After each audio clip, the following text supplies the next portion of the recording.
Welcome to the Agency Blueprint 2025.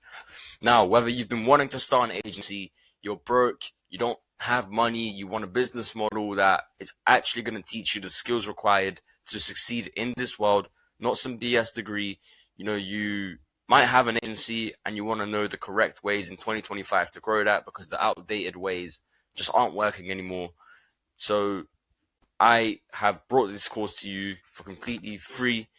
So lock in, it is going to be a bit long, so I understand if you're not going to watch it all at once, but this is going to be the most valuable video you watch in 2025. It's going to change a lot of lives, and it's going to give you insights you've never heard before in the agency space. So these are the modules that we are going to be going over in the Agency Blueprint 2025. Module number 1 is going to be setup and foundations. So that's going to go through the business model, how to set it up, foundation. So if you guys already have an agency, I don't care. You still watch module number 1. Module number 2 is outreach and lead generation. So we're going to be talking about how to outreach, lead generation, different forms of outreach. We're going to be covering an outbound funnel and an inbound funnel as well.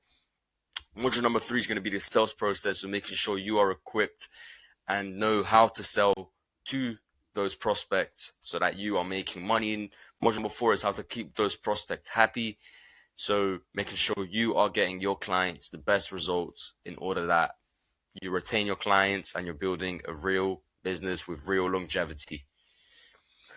Module number 5, scaling and hiring. Now that is going to be a complimentary gift, so stay tuned for that. But without further ado, this is the Agency Blueprint 2025, and I want to introduce myself a little bit. So we'll trail over here to Geronimo Celis, which is my name, right? So my agency does multiple 5 figures a month. I'm 17 years old, and I have an audience of 120,000 people. Now, I've been documenting my journey for the past 2 years, right? And you guys can go check all of it out. Just bought one of my dream cars at 17 in London. You can see the beautiful BMW 5 Series. So that's a recent cheeky little cop. And yeah, this is just through the agency business model. I've been able to build everything from the scratch. All of the skills, my marketing, my sales, my communication is all from this business model, right? So these are skills that just in general make you a well-rounded entrepreneur for any future venture that you are going to take part in. So like I said, I've stayed consistent with the same model. I've seen it grow from what it was in 2022 to what it is now. And I've been documenting everything for the last 2 years. So you can have a little sneak peek of my channel after this. Go have a look at everything that come up. And yeah, so if you are someone who wants to scale to $10,000 per month this year, whether you have an agency or you want to get started, whether you have one you're struggling and you just want to scale to over $10,000 a month this year, you can now be part of my inner circle where I will be working with you one-to-one every single day, giving you all of my support, all of my resources, all of my plug-and-play systems to ensure that you scale to over $10,000 a month this year. Now, this is for serious people who want to really change their lives this year. The link is in the description, so sign up now. Without further ado, guys, we will now start the Agency Blueprint 2025. We will dive into module number 1, which is the setup and the foundations. So you can see I've helped a lot of people scale from $0 to $10,000 a month. People have quit their 9-to-5 jobs, just like George over here, and Andre, which is a young student making over $1,500 per month per client at 15 years old, which is crazy, right? So module number 1, setup and foundations. What is SMMA and why does this business model work? So you've probably seen this guy, right? His name is Iman Gaji. You've probably seen him. He's absolutely popping off at the moment, and he will continue to do so. Now, he was the one that brought life to SMMA in terms of marketing, right? Why does it work? Because let's just put it around. It can't be saturated, guys. It can't possibly be saturated. Let's put it this way. Every single business needs customers, right? A business will always be in demand for customers. Now, the biggest industries right now, whether you in your head you think it's AI, which it is one of the biggest industries at the moment. However, social media is still the biggest industry. Social media is still where most of the money is made. It's where the AI is being advertised. It's where everything sort of has to go through social media. So social media marketing, which is what SMMA stands for, social media marketing agency, it's just an industry that's always growing. There's enough for everyone. It can't be saturated. It's practically impossible for it to be saturated. Now, what I see a lot of people do nowadays is they want to put makeup on SMMA. So they put makeup on the name and they rebrand it and they want to sell you a course. Things like freelance brand scaling, things like growth partners, all of this where they're taking a business, they're running social media marketing funnels, and they are growing the business. That is SMMA. Okay, so don't be brainwashed, don't be fooled. This is a business model that's been around for decades. It's a business model that is proven, right? It's proven. You want to jump on something that's proven, okay? Not something that popped out 2 months ago. This is the best business model for skill set. So when it comes to learning skills, right, like your sales, your marketing, your communication, running ads, appointment setting, setting up a CRM software and running that, this business model has it all. Okay, so that is one of the best things about it, is that you're going to become a well-rounded entrepreneur. And all it takes is one client for your life to change. Okay, one client, let's say one client you've closed at $2,500 per month. Now you're making more money than your part-time job, even your full-time job, right? It's crazy, right? And it is not for everyone. Some people just aren't made for the business model. People who aren't willing to dedicate time, effort, and actually build out a real business. This isn't for you. You can go lose money on trading, because I've never met a fucking profitable trader ever. So, without further ado, guys, if you have an agency, I still want you to watch everything. I don't want you to skip a bit. Even if you have your name, your logo, and your payment processor set up, I still want you to watch it all, because just don't skip, because I'm going to be spitting sauce throughout the whole video, right? Things that will make sense to you, things that, will apply to you. So don't skip, because we're going to set these things up. For those of you who don't have an agency, we're going to literally just go get a name, logo, and make sure you set up your payment processors so that you can get paid. Here's what you don't need. You don't need a registered business. You don't need a website, and you don't need thousands of pounds in the bank to get started, all right? It's not like e-commerce where you need £1,000 in the bank to start. You don't need a registered business unless you're making consistent money in. The bank might have called you up. Then you register for, precaution reasons. You don't want to get smoked for tax. And you don't need a website. Now, a lot of people think a website, don't get me wrong, a website is amazing, right? It builds trust and X and Y. But you don't need it to make money. Now, we didn't build a website until months in. We had multiple paying clients. We're like 3-4K a month before even making a website, right? So it's just something that's not necessary, which people like to waste time on, spend weeks or months building a website out when you don't have any clients. It just doesn't make sense. So that's one thing you don't really need, right? So we're just going to walk through number one, which is your name, logo, and a payment processor. Now, in order for you to get a name, my agency name, my first agency name was JI Digital, stands for Geronimo and Ilias, because that's my business partner. Ilias is who I run every business with. That is my guy, my brother, my business partner. He has been with me through all of the journey, so you might see him pop every now and then. But besides that, JI Digital was Geronimo and Ilias, and then Digital was after. We could have gone for media, we could have gone for marketing. Now, these initials and then name and then like digital or marketing, they work pretty nicely, right? But here's how to get a name. We go to ChatGPT, say I'm building a new marketing agency, building a new agency called, building a new agency. My name is Geronimo Celis. I will be doing social media marketing. Give me some name ideas. And let's say you like a couple of words. Like, I love the word elevate. That's just my word. Most of my brand is built upon elevate, right? So I like the name elevate on all of my brands. Cook up 10 names related to this. Bam. Let's just see what it cooks up, right? It's gonna give me 10 names. All right. Elevate Media, sick. Elevate Digital, Elevate Growth Agency, Elevate Socials, Elevate Influence, Elevate Vision. Bro, Elevate Media's fire. Elevate Media Co. Co is sick. Elevate Digital.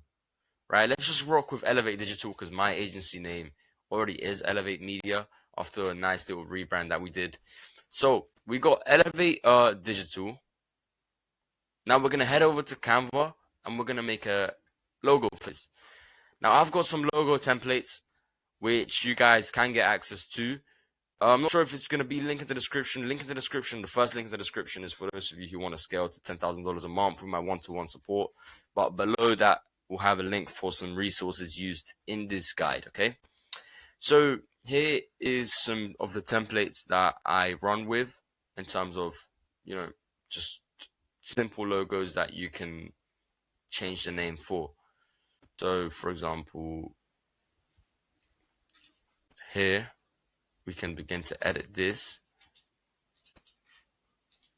Hold on, I think we're gonna have to, oh yeah, so you guys are gonna have to make a copy, and then the copy that you make, you should be able to edit it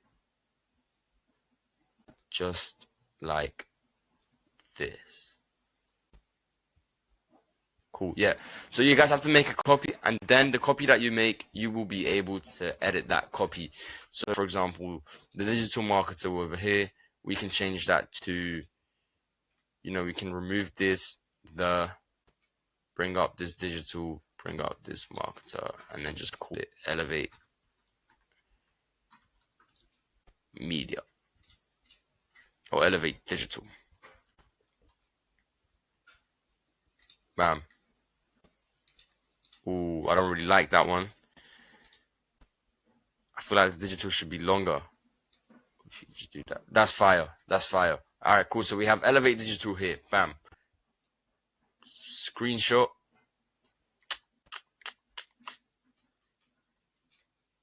All right, so we got a screenshot of that now. And then now we've got our name and our logo. Pretty simple, right? When it comes to setting up your payment processor, we do recommend Stripe.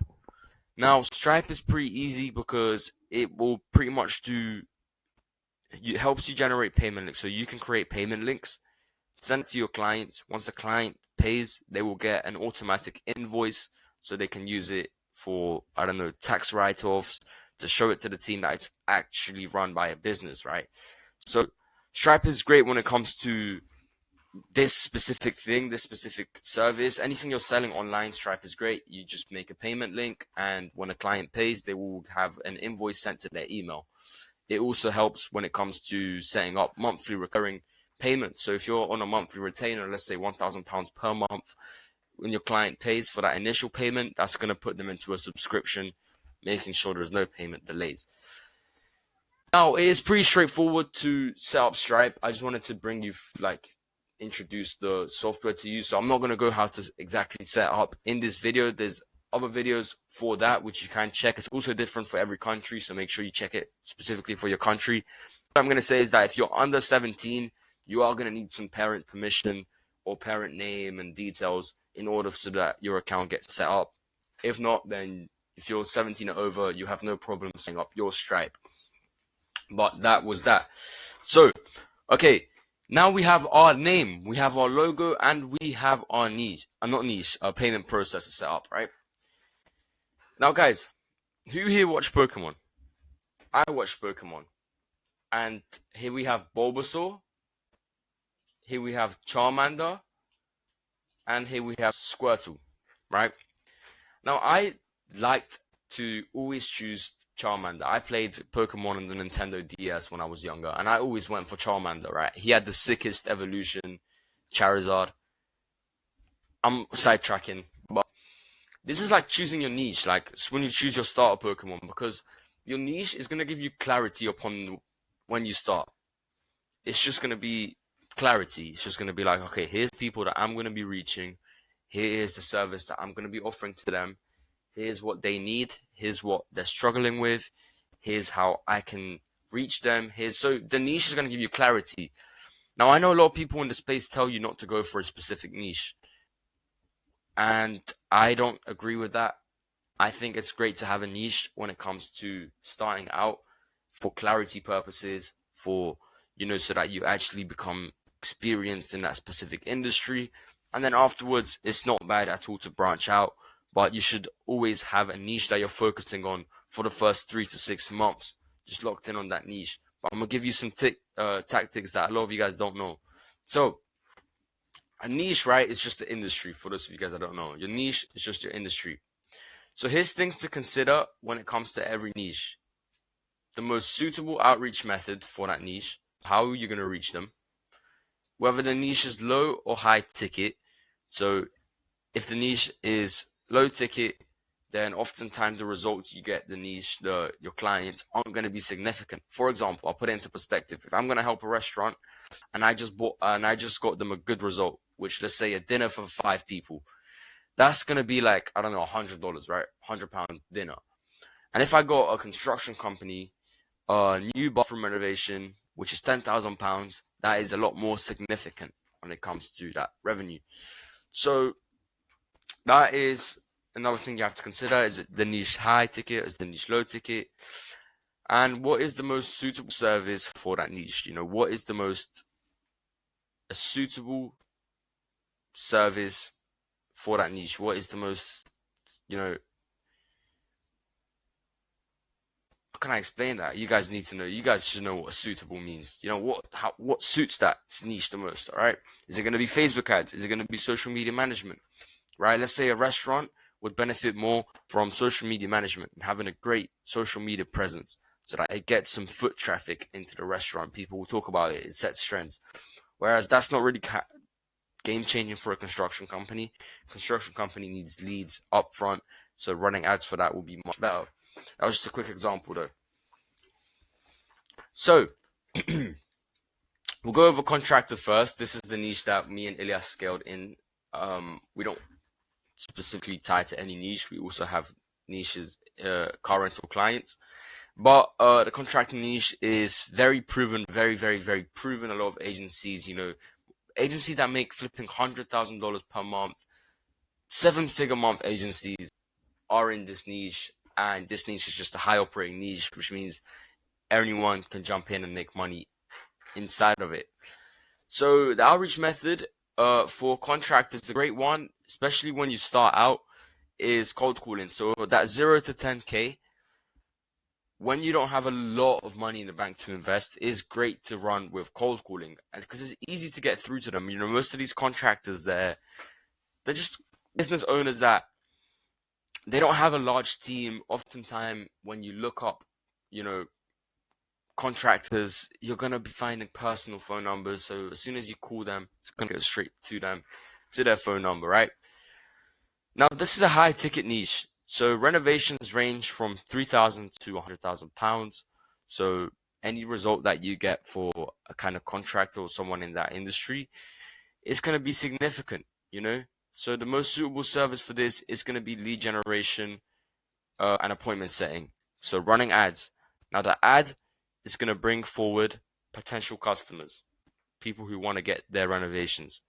Now, your job is to have an offer such as a free quote in the ad so that the lead is going to see, okay, let me go get my free quote. Quote is just like an estimate, right, of the pricing of the project and whatnot. The lead is going to go sign up to that. You're going to get the lead's information. Now, where the appointment setting comes in is that I'm going to show you in this whole video the software as well. You're going to have a software that's going to message the lead, which is the potential customer, and it's going to get them to confirm a date and a time so that your client, can go and give an estimate and potentially secure the job, which is going to be worth this amount, right? This is a very suitable service for this niche, okay? So, by getting estimates and quotes booked into their calendar. In my opinion, this niche is definitely a great niche. I gave it an 8 out of 10, very beginner friendly, and we scaled with it. Now, when it comes to this, there is a thing called broad niches, right? Now, the broad niche for, let's just say, construction is home improvement. Now, this branches out into things such as residential construction, painters and decorators, roofers, right? So I recommend broad niche, especially as a beginner. So you're not going to go ahead and start working straight away with people who only do kitchen renovations. No, no, no. That's not what I'm telling you here. What I'm telling you here is to work on a broad niche. Your broad niche is home improvement, and that could branch out into things such as people who do residential construction, people who do painting and decorating, people who do landscaping, people who do roofing, people who do gardening. This is all of the people who you will be targeting. Okay? So I recommend broad niches, especially when you're starting out. Why? Because you get to build a wider portfolio, you get more leads to play with, and you will see sort of what industry, what subcategory you like, you enjoy the most, right? So another part of broad niches, or another niche that you can get into, is the car industry, right? The car industry, the outreach method to this is cold calling works great as well, DMs, uh, posting content. You just attract these clients through various outreach methods. This is mid-ticket. Renting a car for the week might cost 1K to 10K, right, depending on the car. And the most suitable service that these guys are in need of is social media management, as well as lead generation, because these two go hand in hand when it comes to your service delivery. In my opinion, this niche is also great, very beginner friendly, and we also scaled with it. We've had construction companies and industry and companies in the car industry which have scaled in these two niches pretty much, which is why I'm going to be showing them in the video. But any niche works, right? It's just about getting into it and learning about the niche, and everything that I'm going to be teaching in this guide applies to 99% of niches. So stay tuned, right?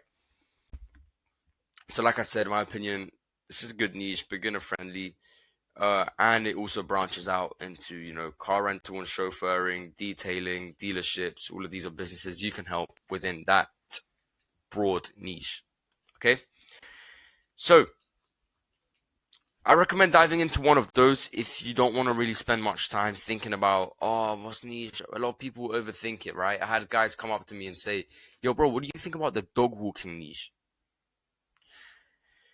Don't overthink it, all right? There's enough for everyone. You'll get some, bro. There's enough money inside of these two niches for you to scale to over $10,000 per month. And one thing you really don't want to do is you don't want to start niche hopping. Now, niche hopping is where you're going from niche to niche, from industry to industry. You're getting no results because you're giving up. As soon as you find a problem with the niche, you give up. This is something that we don't want to do. We want to 100% avoid any sort of niche hopping. You dial in your industry and you lock the flipping, apply the systems that you're going to be learning inside of this video. That's it, okay? So, picking a service, right? Now we are about to pick a service. What are we going to be offering to these businesses, right? What are we going to be offering to your clients? What services are they going to be paying you for? So, choosing your service may feel overwhelming, right? Especially when you don't know exactly what you're doing. It might feel like, why is this guy telling me all of this? I don't even know how to, fulfill these services. Don't worry, we're going to get into it. But first, we need clarity. A lot of people that are struggling to get clients, to make money, they don't even know what services they offer, right? This is where they have no clarity. This is why they don't know what's going on. This is why they're struggling to scale. So you watching this video, if you're just starting out, right, then you're going to get ahead of a lot of people just by having a service, just by having real clarity. So here's what my agency offers. My agency offers lead generation, like I explained to you, which is Facebook adverts or meta adverts, because they also show on Instagram, and the appointment setting side of things, right? We do social media management, which is extremely simple to do. Anyone with a phone and CapCut and Canva can do social media management. And if the client is within reach, for example, we're in London, we have a lot of clients in London, we also go and shoot some content. It's a high ticket service as well. So those of you guys that might appeal to you, we'll get into that. So I recommend starting out with Facebook ads and appointment setting and social media management, because these are high ticket services, high leverage, monthly recurring as well. You get paid every month for these services. and it's what I'm going to be going through in this guide. Okay, so this is Facebook ads with meta adverts, appointment setting, and SMM and social media management. There's other services like search engine optimization, which is SEO, Google Ads, reputation management, AI infrastructures, funnel building, plus all the new shit that comes out. So again, a lot of it ties down to what I am teaching today. And what I'm teaching today is the most proven services to offer. So again, don't be brainwashed by the new stuff that's coming out, but rather look into proven stuff that is constantly developing. I'm also showing you how to integrate AI into this because the software we're using Go High Level uses high level. The software is called High Level, and it uses high level AI to make sure that we get our clients the best results. Okay. Now, a lot of services are niche dependent. For example, plumber would benefit more. So, like a plumber that does fixes pipe leaks, right? When your pipe leaks, you're not scrolling on Facebook looking for a plumber. You're going to Google looking up emergency plumbers, right? However, plumbers do have other offers such as AC installation, right? Or heating installation. These are high ticket services, £3,000, £4,000, £5,000, and that can be advertised through Facebook ads. So a lot of these things are niche dependent. Hope you guys understood that one. Don't go for what you're passionate about because you will not be passionate about it once you dive into it, right? Just pick a service. You don't want to overthink it, okay? The most important thing to do is to start flipping selling. Don't do what you love. Do your passion. Do what you love doing. No, just start selling your service. This is a business model that's going to make us cash flow. It's going to give us financial freedom, location freedom, and then you can start making the bigger moves, the bigger chess plays. All right. So now we're going to build out our offer based on our niche and based on our service, which we have just built out. We're going to build out our offer, okay? So as a beginner, you don't need to have social proof or case studies, right? However, when you don't have this social proof or case studies, which is client results, how you took a client from X to Y, it becomes harder to charge upfront monthly retainers for your agency, right? Of course, we don't have any proven things, right? So here is the offers that I ran to start with, okay? So we ran 14-day free trials. Now, this is very beginner friendly, and you get to run your service for 14 days where the client is paying for the advertising budget. So you're just implementing your system for 14 days. This is good when the client is very qualified and he knows what it's going to consist of. Oftentimes, these convert into paying clients. The only downside is that 14-day period, obviously, is 2 weeks between you and getting paid. Then we have the no offer, which will take longer and a smoother sales process, but it still works. You will still be able to get paid up front. So the no offer is pretty much where we don't necessarily have a free trial or commission. You just have your service and your pricing, okay? Then we have commission. It's easy to sign lots of clients, but there is a lot of hassle in getting paid.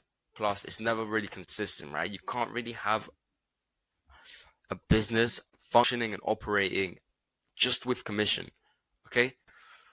I pushed this out a lot, and a lot of people got stuck and they didn't know how to do it properly, so they got stuck with commission. So we are pushing for a no offer or a free trial, okay? So have a set price for your services. Now, we are going to set a price. Right now, you watching this video, by the way, I want you to have your note and pen and paper out, or your notebook out, or whatever it is, right? We're going to have a set price for our services. You should have already had your niche and the offer that you're selling, right?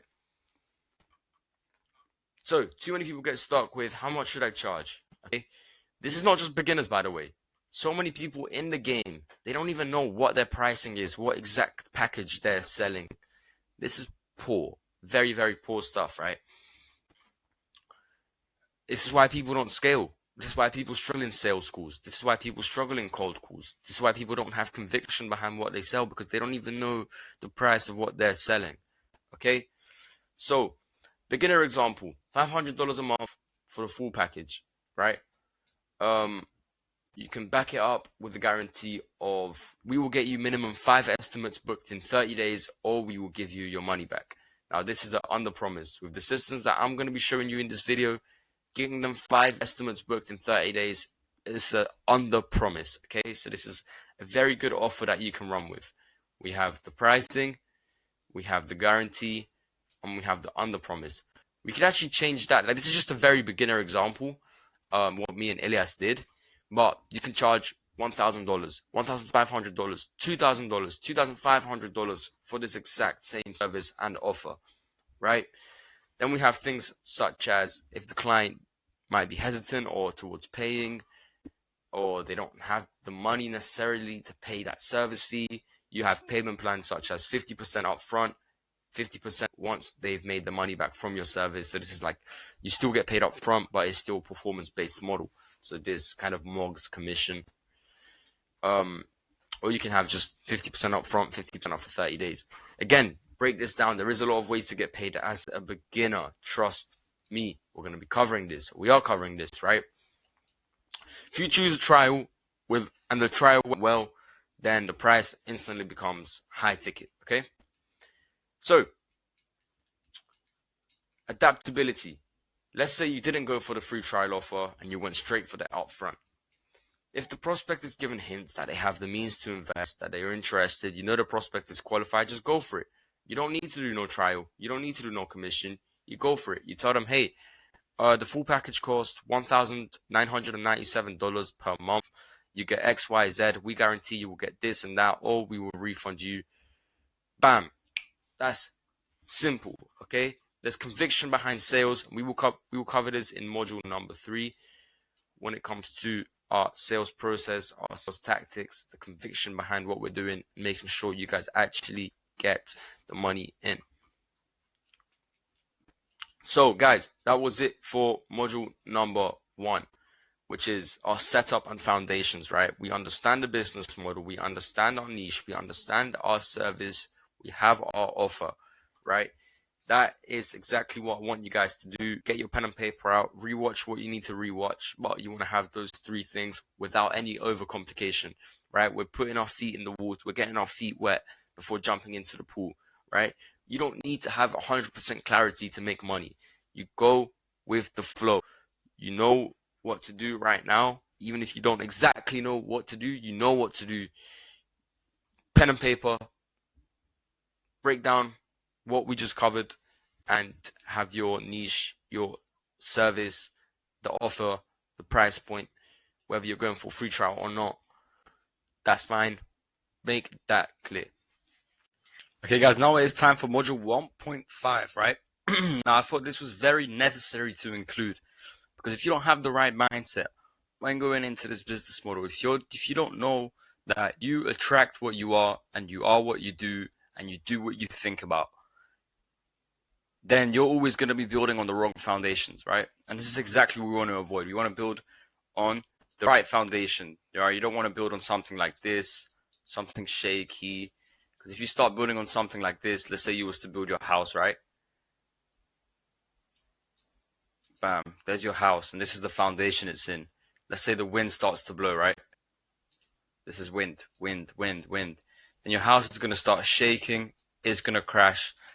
But if you're building on a good foundation, something like this, and then now you're building your house, bam, bam. That's not like a house. And then the wind was to come now. It's not going to move. It's not going to move. And this is from a Bible story. Matthew chapter 7. Book of Matthew chapter 7. Read that, okay? So, how to ensure that you win, right? First thing, you need to understand that you don't get what you want. You get what you are. So, in order for you to achieve what you want to achieve, you have to become the person worthy of achieving what you want to achieve. Okay? You need to understand that, you're getting exactly what your current identity is calibrated for. Everything right now that is happening in your life is exactly what you deserve, right? Because the market operates with congruence. We'll get into that right now. So this is what you're operating at right now. This is the you who is below 10k per month. This is the you who's still working the job or still in school, right? This is your frequency. And this is the you who's making more than 10k a month, who's quit their job, who's helping their parents. You have to align your frequency to the same frequency of your success, right? Success is subjective. Some of you guys might want 5, 10, 20, 30, 40, 50k a month. You have to align that, okay? You have to first become what you want to get in order to get what you want to get. This is very important, right? This is it sounds philosophical, it sounds whimsical, like it doesn't sound real, but it is. This is some of the most real stuff out here, is that you need to become what you want. Okay, so the market doesn't respond to desperation. So as much as you want it and it's in your head, right? Oh, I want to make 10, 15k per month. I want to travel. I want to get my dream car. As much as it's in your head, you're not going to get it unless you become worthy of getting it. So the market doesn't respond to your desperation. It responds to congruence. Congruence, keyword congruence. You don't close clients with logic, you close them with energetic certainty. When you're on a sales call with your client and you have that frequency of the you who's successful, they feel it. They know their services, they know your service will help them. Even without much selling, they will feel it, and it's truth. So the market responds to congruence. What is the dictionary definition of congruence? It's agreement or harmony, compatibility. Let's take the word harmony, right? You have to harmonize your frequencies to your success frequencies. This is the person you are and the person you want to become. You have to start operating like the person you want to become. Does the person you want to become wake up, scroll TikTok?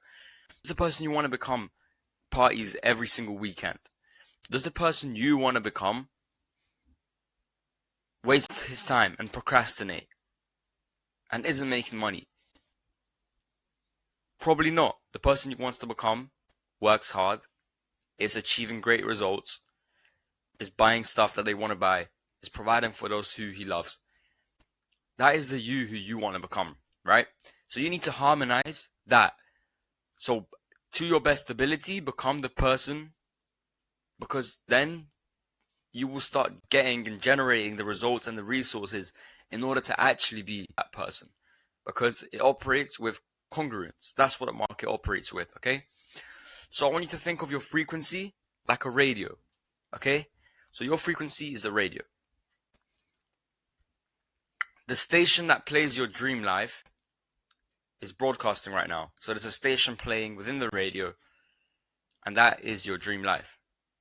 But right now, you're tuned into static. Now, static in a radio is when you're not really tuned into any specific broadcast.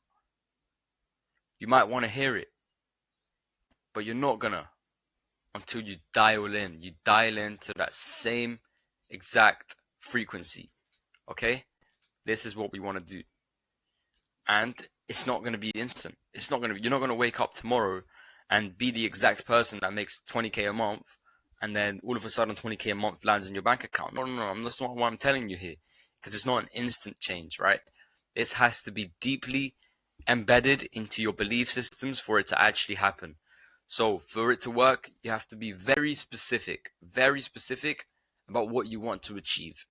You have to be very specific about the person you want to become, right? There's no guesswork here. You have to be so specific so that you know every single aspect of your life and how you want it to change in order so that you can actually change it, okay?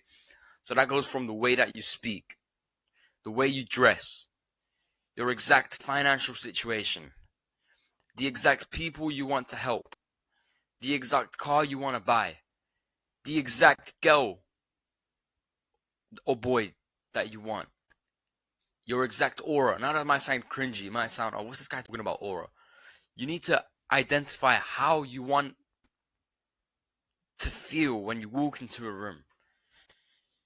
The way you speak, the way you dress, your finances, the exact car you want to get. Break it all down, right? And this is going to be your flipping homework, right? I don't care if you're 25, 30. You're probably watching this video because you haven't got this correctly, okay? So, I want you to open up your notes or pen. I want to open up your note app or get a pen and a notebook and break down the exact type of person you want to become. So, like I said, here are the prompts: where you speak, where you dress, financial situation, the exact people you want to be helping, the exact car you want to get, the exact girl you want, how you want to feel, your aura. You have to be very specific. And we're going to read this every single day. Every single day we're going to read this, because now we're going to rewire our default signal. And when we're rewiring our default signal, we're going to start dialing into our dream life frequency. We're going to slowly but surely do everything in our power to become the person worthy of deserving the outcome. Okay? Now this is so important for you guys to understand. And a lot of you guys, I want to get into the technical, the outreach, the service delivery. Bro, you're going to mess up, bro. If you didn't watch this part, if you skipped it, then, like I said, this is going to be your foundation, mate. This is you. You're going to mess up. It's bound to happen, right? You can't possibly build a skyscraper upon the wrong foundation, because one bad weather day is going to collapse. Simple as that. So, that's what I mean in terms of you don't get what you want, you get what you are, and it's not an instant change. And please do your homework. Now, we want to get rejection over and done with. We want to embrace it. You want to get it done as soon as possible. That is the way of the superior man. Quick scope. Embrace rejection. All right? Fear of rejection has stopped more businesses than failure ever did. That's a fact, right? You're scared of a no from someone you'll never think about again, who you don't even know. But you're not scared of being in the same place next year. So, the fear of rejection has stopped more businesses than failure ever did. Okay? People are fearing rejection more than they fear failure, right? Which then leads to them being in the same place next year. And it is pretty sad, because 6 months to a year is all it takes for you to work, lock in, and actually see some results. I'm not here to tell you you're going to see results in a week, 2 weeks. Rejection is immediate and allows you to move on. This is key in this business model, because when you're selling a service, especially when you're from 0 to 10K, not everybody knows you. Not everyone in the industry knows you, right? And it's normal. It's normal that not everyone in the industry knows you. But you need to present your service to as many people as possible who qualify for your service, and on to the next, on to the next. Failure is permanent. Failure is permanent. Fear failure more than rejection. Fear failure more than rejection. If you fear rejection more than you fear failure, then you're gonna not do the things that you need to do, because you're scared of rejection and you're not really scared of failure. So you will fail by default. All right? So let's just say you were cold calling and you heard a no. You have to be top G. You just say, that's cool. On to the next. And this leads to the winner archetype. Now, people like Andrew Tate, people like Hormozi, they all emphasize the same thing I'm telling you guys right now. Rejection is just a redirection. He has a very good quote, which is volume negates luck. You're just doing volume. You know, volume. What does volume mean? You're doing things at high amounts. Volume. If you get rejected at high amounts, you'll get yeses. You'll get money in. It's simple. A lot of you guys are going to do 10 DMs or 10 cold calls, and then somebody said no to you, and now you think it doesn't work, and you give up, and then now you're going to be stuck in the same position. Why? Because you fear rejection more than you fear failure. All right? Again, me and Ilyas, we've been at the same flipping thing for almost 3 years now. That is simple persistence. All right? So, I want you to also learn how to focus. Now, focus is the biggest thing when it comes to this. This should be the only thing in your mind when it comes to business. I understand if you're working a job and you want to make sure that this income, brings you more than your job income, or if you're in school and you have to go to school. But this should be the only thing you're doing. Now, I don't want you to be a motherfucker that's reselling as well as drop shipping and you have an agency. Because in reality, bro, you're making no money, you're broke.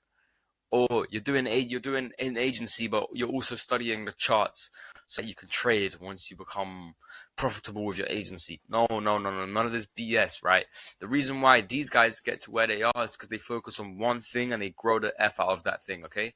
So, focus is the removal of distractions. All right, so just focusing on that one thing. This is that business model that you're going to be focusing on. Okay, that will bring focus. But now I want you to also focus and develop your focus in order that you optimize your units of production. All right, so I want you to think of your brain like a phone. Okay, if you have 37 apps running in the background, don't be surprised that you're laggy, like you're not operating at high levels, because energy leaks are your real expense. All right, this energy leaking and you're losing focus and you're getting distracted, that is a very, very big loss. As much as you may not really think about it right now, it's a huge loss, and it separates you and success. Okay, so you need to, in this period of building a business, cut out as much as possible and learn to say no. You need to cut out as much of noise as you can possibly cut out. As much as sacrificial it may sound, it is simply what it takes. Okay, so you need to cut out as much as possible all the noise. You guys, you're going out every week with your boys. That's great. So, lock in, get this up and running, make money, and you'll see how that will make you going out with your boys even better in the future. And we need to conserve our brain points for the important work. Every day we have a certain amount of brain points, let's say 100. Okay, everything that happens day to day starts decreasing. Everything has a price when it comes to brain points. All right, you wake up, your mom's screaming down your ear to clean your room. You just lost 10 brain points. As much as you might not even think about it, it's always going to be in the back of your head. Then you go to school, and then now you're back home. In school you had maths and you had some tests. You just lost 50 brain points. Big energy expenditure, right? Now you're back at home, ready to work on your business. You have 60 brain points left, okay? Then you decided to go and scroll on TikTok before actually getting the work done, so you procrastinated. And in that whole time that you were scrolling, you knew that you were procrastinating. So that actually took a lot more brain points out. So now you have 30 brain points. You decide to do some work, and the task that you're about to do requires 50 brain points. Now, you're not even going to get that done. You're going to sit in your desk. You're not going to do shit. Why? Because you didn't know how to focus, because you were losing all of your brain points. This is real stuff. You need to increase your focus, increase your units of production, decrease your units of time. So you don't actually need to work 12-hour days. You can work 2-hour days, right? We'll put it this way, right? This is person A, and this is person B. Now, we're going to do a table. Bam, bam. Okay, so this is a three-way table. We'll make it a three-way table, right? Okay, this is a three-way table, right? Over here we have our, let's just say, units of time. So this is our units of time. This is our units of focus, and this is our units of production. Right? Now, I learned this from a very smart guy called Charlie Morgan. So let's say person A has just say he has 5 hours to work on his business, right? 5 hours every day to work on a business, which is more than reasonable. If we actually break it down properly, there's 24 hours in a day. You sleep for 8 hours, and you have your normal biological things to do, eat, socialize, whatever. So now we're left with roughly 10 hours to work on your project or your business. But let's just say 5 for, time's sake. So you have 5 units of time, right? Now let's say your units of focus is 2, which is not great. So in 5 hours, at unit of focus of 2, you're going to get 10 units of production. Okay? Meanwhile, person B could have 4 units of focus. So 4 units of focus, he works for 5 hours, then he got 20 units of production. Now, because he doubled your units of focus, or person A's units of focus got doubled by person B, he produced double the amount of work than person A, right? Because he learned how to focus, because he's locked in, because he's dialed in, he knows what he needs to do. Now, person A could still lock in and be better. Now, let's just say person A was to decrease their units of time, right? Let's just say they did 2 hours, but they're operating at a unit of focus of 10. Now they've got 20 units of production in much less time because they are able to focus better. And how to increase units of focus? Again, conserve brain points. Learn to say no, cut things out. Do things that don't necessarily stimulate your brain, but rather build it. Read books. Watch these type of videos without scrolling. If you're reading the comment section, you'll want to skip this video because you know your attention span is cooked. Force yourself to watch it. Things like this build your brain, your focus, right? So, ladies and gentlemen, I need you to understand that you don't get what you want, you get what you are. And that this module is going to ensure that you win, okay? Because if you take on board at least 50% of what I said, and now you do your homework, right? And you now conserve your brain points, and you know what you need to do, then it's inevitable for you to find success. So that was module 1.5, and I felt it was very necessary to include this in the Agency Blueprint 2025 so that you guys know what you're getting yourself into, and that it requires more than just a schedule change. It requires a lifestyle change. Without further ado, I'll catch you guys in module number 2. Welcome to module number 2, which is outreach and lead generation for yourself. So a lead is a potential customer, right?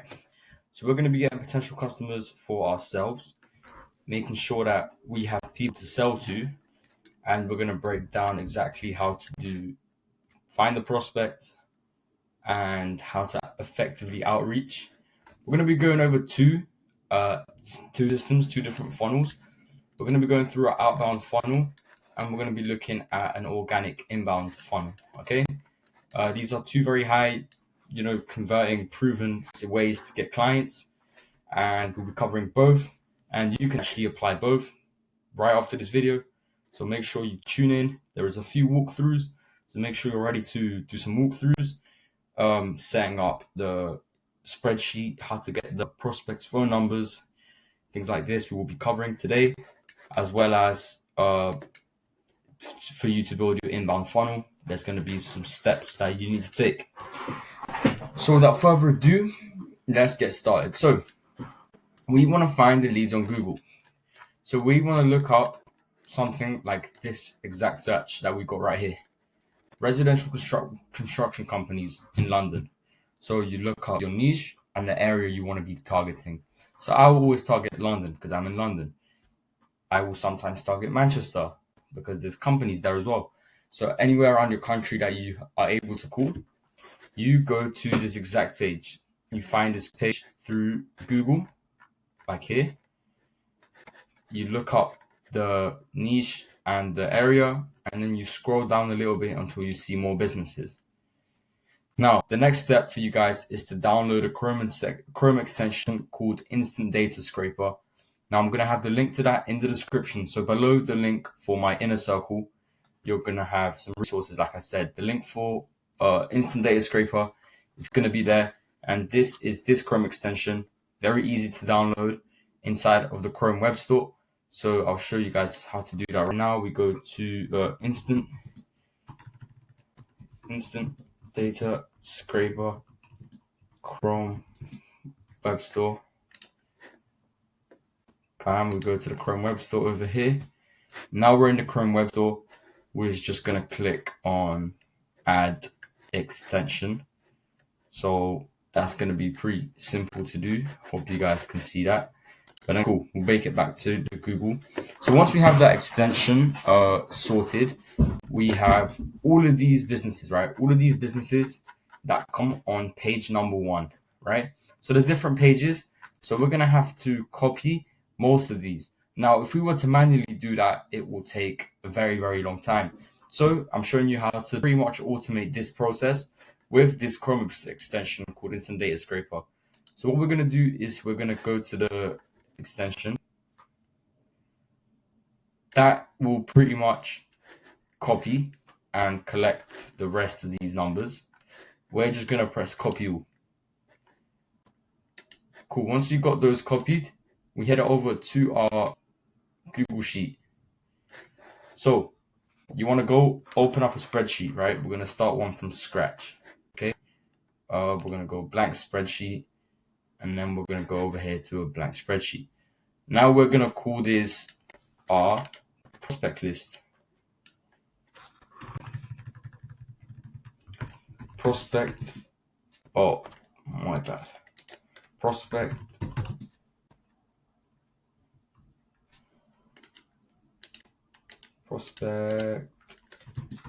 list. Okay, perfect. Now what we're going to do is we're going to copy and paste exactly what we just got from the Chrome Web Store. And it's going to come up with all of these links, and it's going to look kind of messy. So what you guys are going to do is you're going to go back to this. You're going to go to page number 2. And you're going to repeat the same process of getting the Chrome Web Store, the Chrome extension, copying, and then repeat, paste. So you're going to essentially have a lot of these, like I'm talking over 500. We're not going to do that for time's sake. That's going to take too long for this video. So I'm only going to show you with page number 1. But the exact same thing applies, right? So we're just going to clean it up a little bit. How do we clean it up? We will just do stuff like removing the unnecessary stuff. So we've got the names. Then we can drag these names over here. Bam. Now we have the full names. We don't really need to know the reviews. We don't need to know how many reviews they have. We know that they're construction companies. We don't need to know how much we don't need to know the time. We don't need to know whether they're open or they're closed. We know that they're in London. We could actually get London back, to be fair. So we'll have like an area type thing. Area, this is going to be the phone numbers. So we will take that. Bam.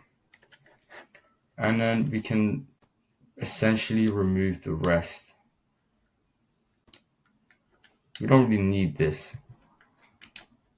So we can just delete all of this, right? Okay, bam. So now you're going to do this with your 500, but it's going to be worth it because now we're going to have an organized place where we have our leads. So here we have the name of the business, right? So what we're going to do over here is we're going to write name. We'll make that bold. Bam. Fantastic. Here we have area. Area. Make that capital A. And here we have number. So now we have our name, the area, and the number, okay? And feel free to highlight this however you want. So for example, here are the titles. We can give that a nice little highlight like that, okay? So fantastic. Now we want to start tracking the real stuff. And over here in the Miro board, we have the exact prompt. So the next thing after number is going to be, did they pick up? So we go over here and then we just type pick up. Then over here, because that's going to be a yes or no, we don't need much space for that. Here as well, GTO. This stands for got through to offer. So in your script, we're going to have that offer, right? So here we will be able to track if you made it through to the offer or if they hung up on you early or whatever. So these two are going to be yes or no's. We'll run like an example afterwards. So after got through to offer, we got interested, call back at, and meeting booked. So back to the spreadsheet. Interested, question mark. They said, oh, call me back at this time. Then we over here we can do call back at. Then you write the time here. Then we got something along the lines of meeting booked. Did you book the meeting? Fantastic. If you did, well done. Prospect details and additional notes. Okay. So we have details of the meeting.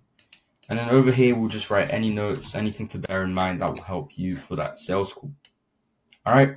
So let's just say we did 3 cold calls, right? Called Road London Construction Ltd. And let's just say these guys weren't really interested. We could highlight that slightly red, something like this. If they picked up, you can just write quick yes. Did you get through to the offer? No. Are they interested? No, that's it. That's all you need. All right, you don't even need to fill these in. You could just highlight it red and then you'll know, and then you can fill that in at the end if need be. But then let's just say you called LCCL Construction, right?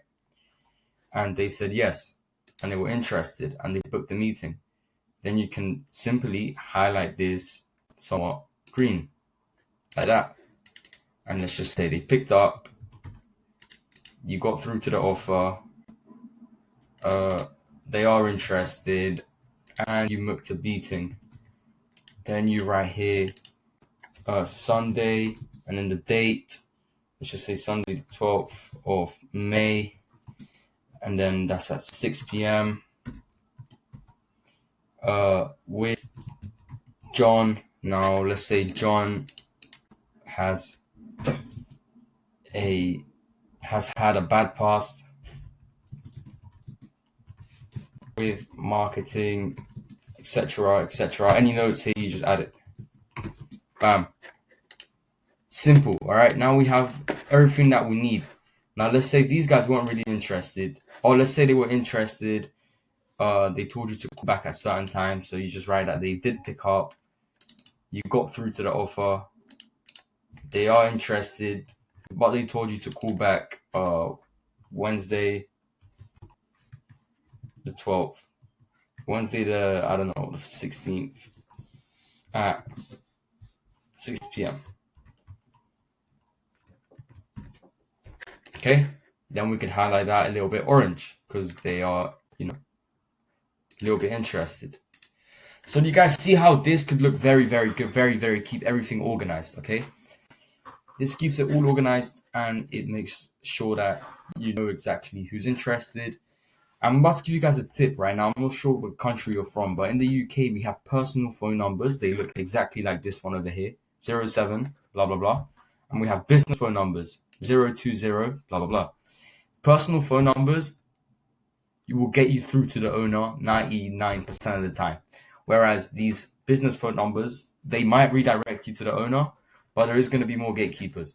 Now, if you guys live in a country where there's 2 different numbers for businesses and for personal, always prioritize the personal phone numbers because that's going to be getting you through to the most owners, which means you will be getting in touch with decision makers, which means that you will ideally be booking more meetings with the right people. All right, so now you know exactly how to sort out your prospect list. We are now going to get into your sort of weekly reports, making sure you're tracking everything, okay? This is going to be another spreadsheet called tracking. Metrics, tracking. Why does that always happen? Metrics, tracking.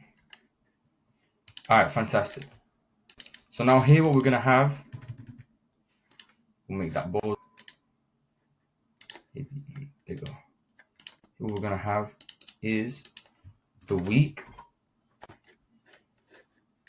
And I put the prompts here as well. So we got week, calls made, meetings booked, show up rate. Okay, so the amount of calls that you made during that week,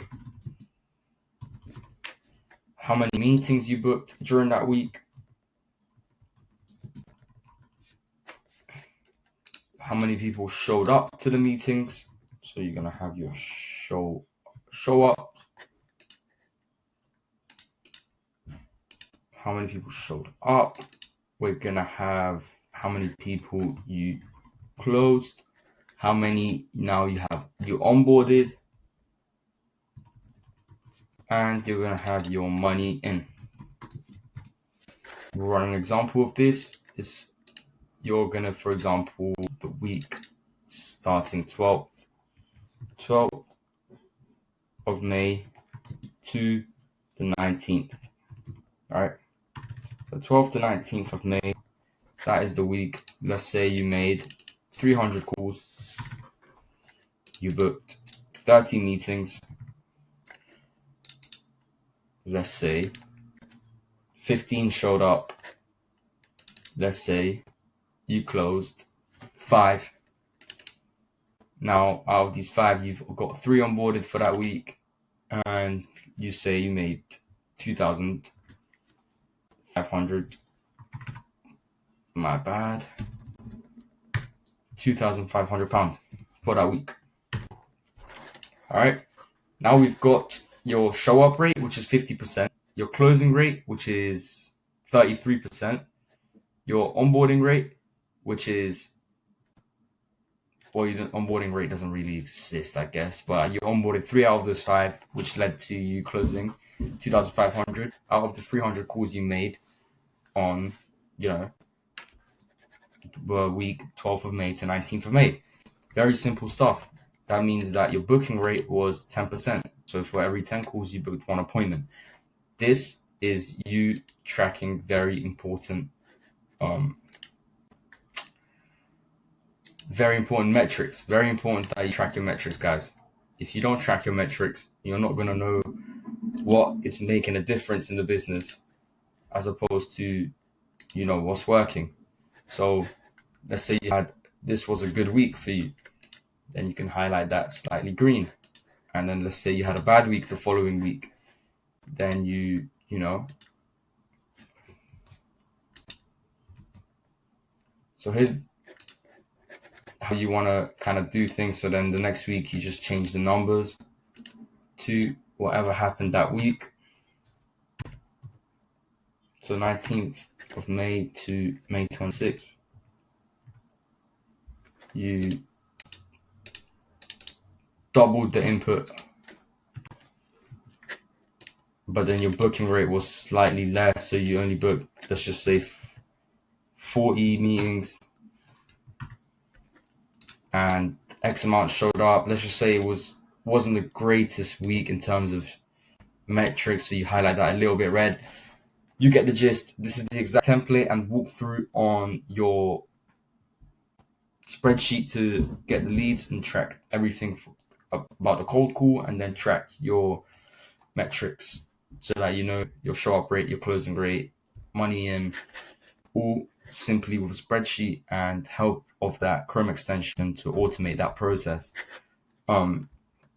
This you cannot skip. Okay, this has to be done so that you know exactly what to do. You know everything that's going on in the business, all of the numbers that are taking place, what you need to change, and if you change this, how does that affect this, what that implementation does to this. All of this is done with the metrics. Okay, so very important.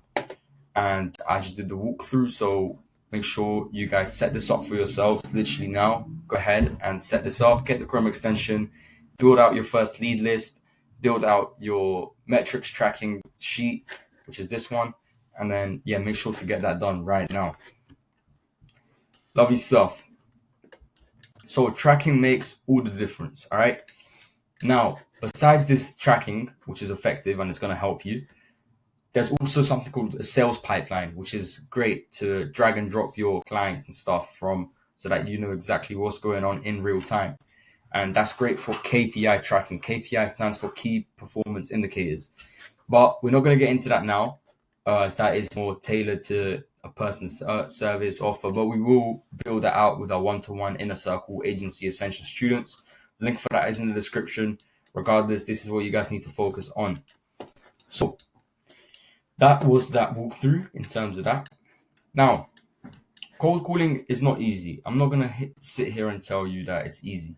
This is hunting mode, okay? You, my friend, are in hunting mode. You don't have a choice.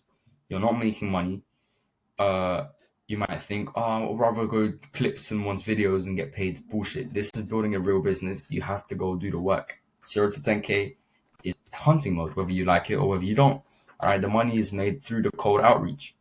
It's as simple as that, right? You're small fish. You need to get as many people hearing about your service. You need to be selling, bro. Like, pretend you're flipping Jordan Belfort, Wolf of Wall Street type shit, bro.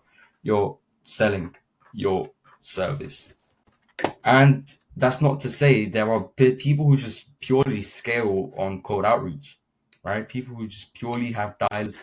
They hire a team of dialers and they follow the sales process that they've got built in.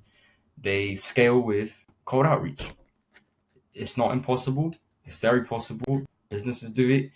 And what this builds is, it builds a business that can be sold in the future for a large amount of money. Because when you have teams in place, besides, your brand, this makes it very sellable. Very, very, very, very sellable. So what is a cold call? You're introducing yourself and your service to someone who doesn't know you or your service. Is that pretty self-explanatory, right? This is done through a phone call. You're not selling them anything on the cold call. Now, a lot of people try to sell on the cold call, which is why they fail, which is why they face 100 times more rejection than they could be facing. And they are trying to buy, so you are trying to buy some more of the prospect's time to set up another call, which is going to be your discovery call, which I'm going to teach you about right now. Usually it would be cold call to sales call, but that is very inefficient. In 2025, we have to go through a discovery call, right? So, script building. So I've attached a script, which I've built for many of my students who do cold outreach, and I've proven it myself, and gets a lot of meetings booked without necessarily compromising your service with commission or with free trials.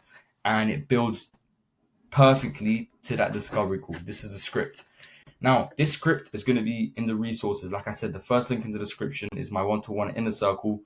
And below that, we're going to have the resources for this course. I'll make sure that this script is inside for you guys to pretty much just copy and paste and change a couple things like your name, because it is a high converting script, right? The script goes something like this, right? Am I speaking to the owner of? Bam, this is simple. This is going to let you know if you're speaking to a gatekeeper or if you're speaking to the business owner. If they say yes, then fantastic. You tell them, my name is Geronimo. I'm calling because I'm working on helping construction companies like yours. You can hang up now or give me just 20 seconds of your time, whichever you prefer. Permission-based opener means that if they agree to this 20 seconds, they are more likely to hear you out in the pitch. If you was to just get straight into this, then they'll hang up on you midway and then you waste the time. Now you're getting a permission-based opener, whereas, yes, are you going to hear me out for 20 seconds or you're not? Oh, yeah, go ahead, mate.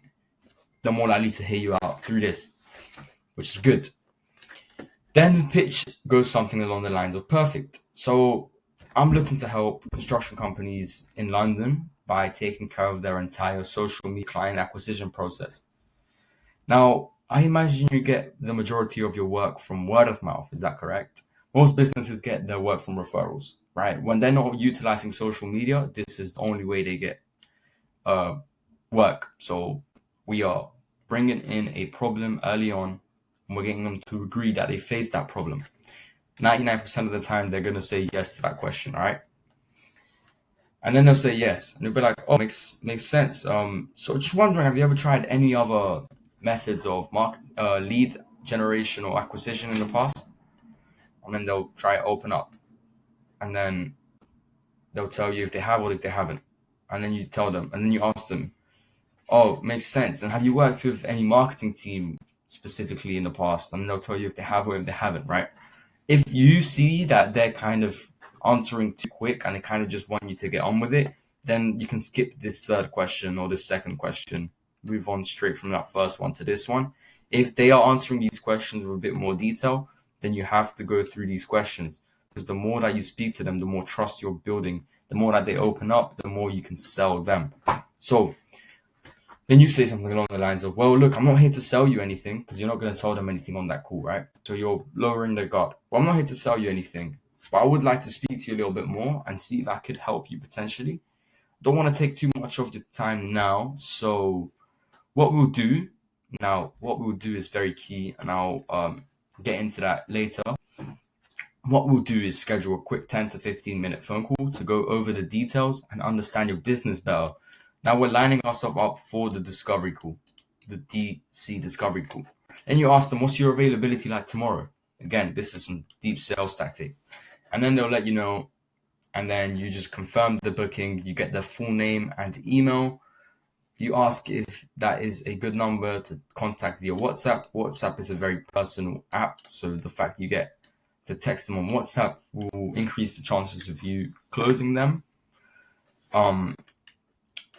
And that's that. That is the script. This ideally is the script you're going to be tailoring, and you start calling these leads that we've built, and you start using the script, right?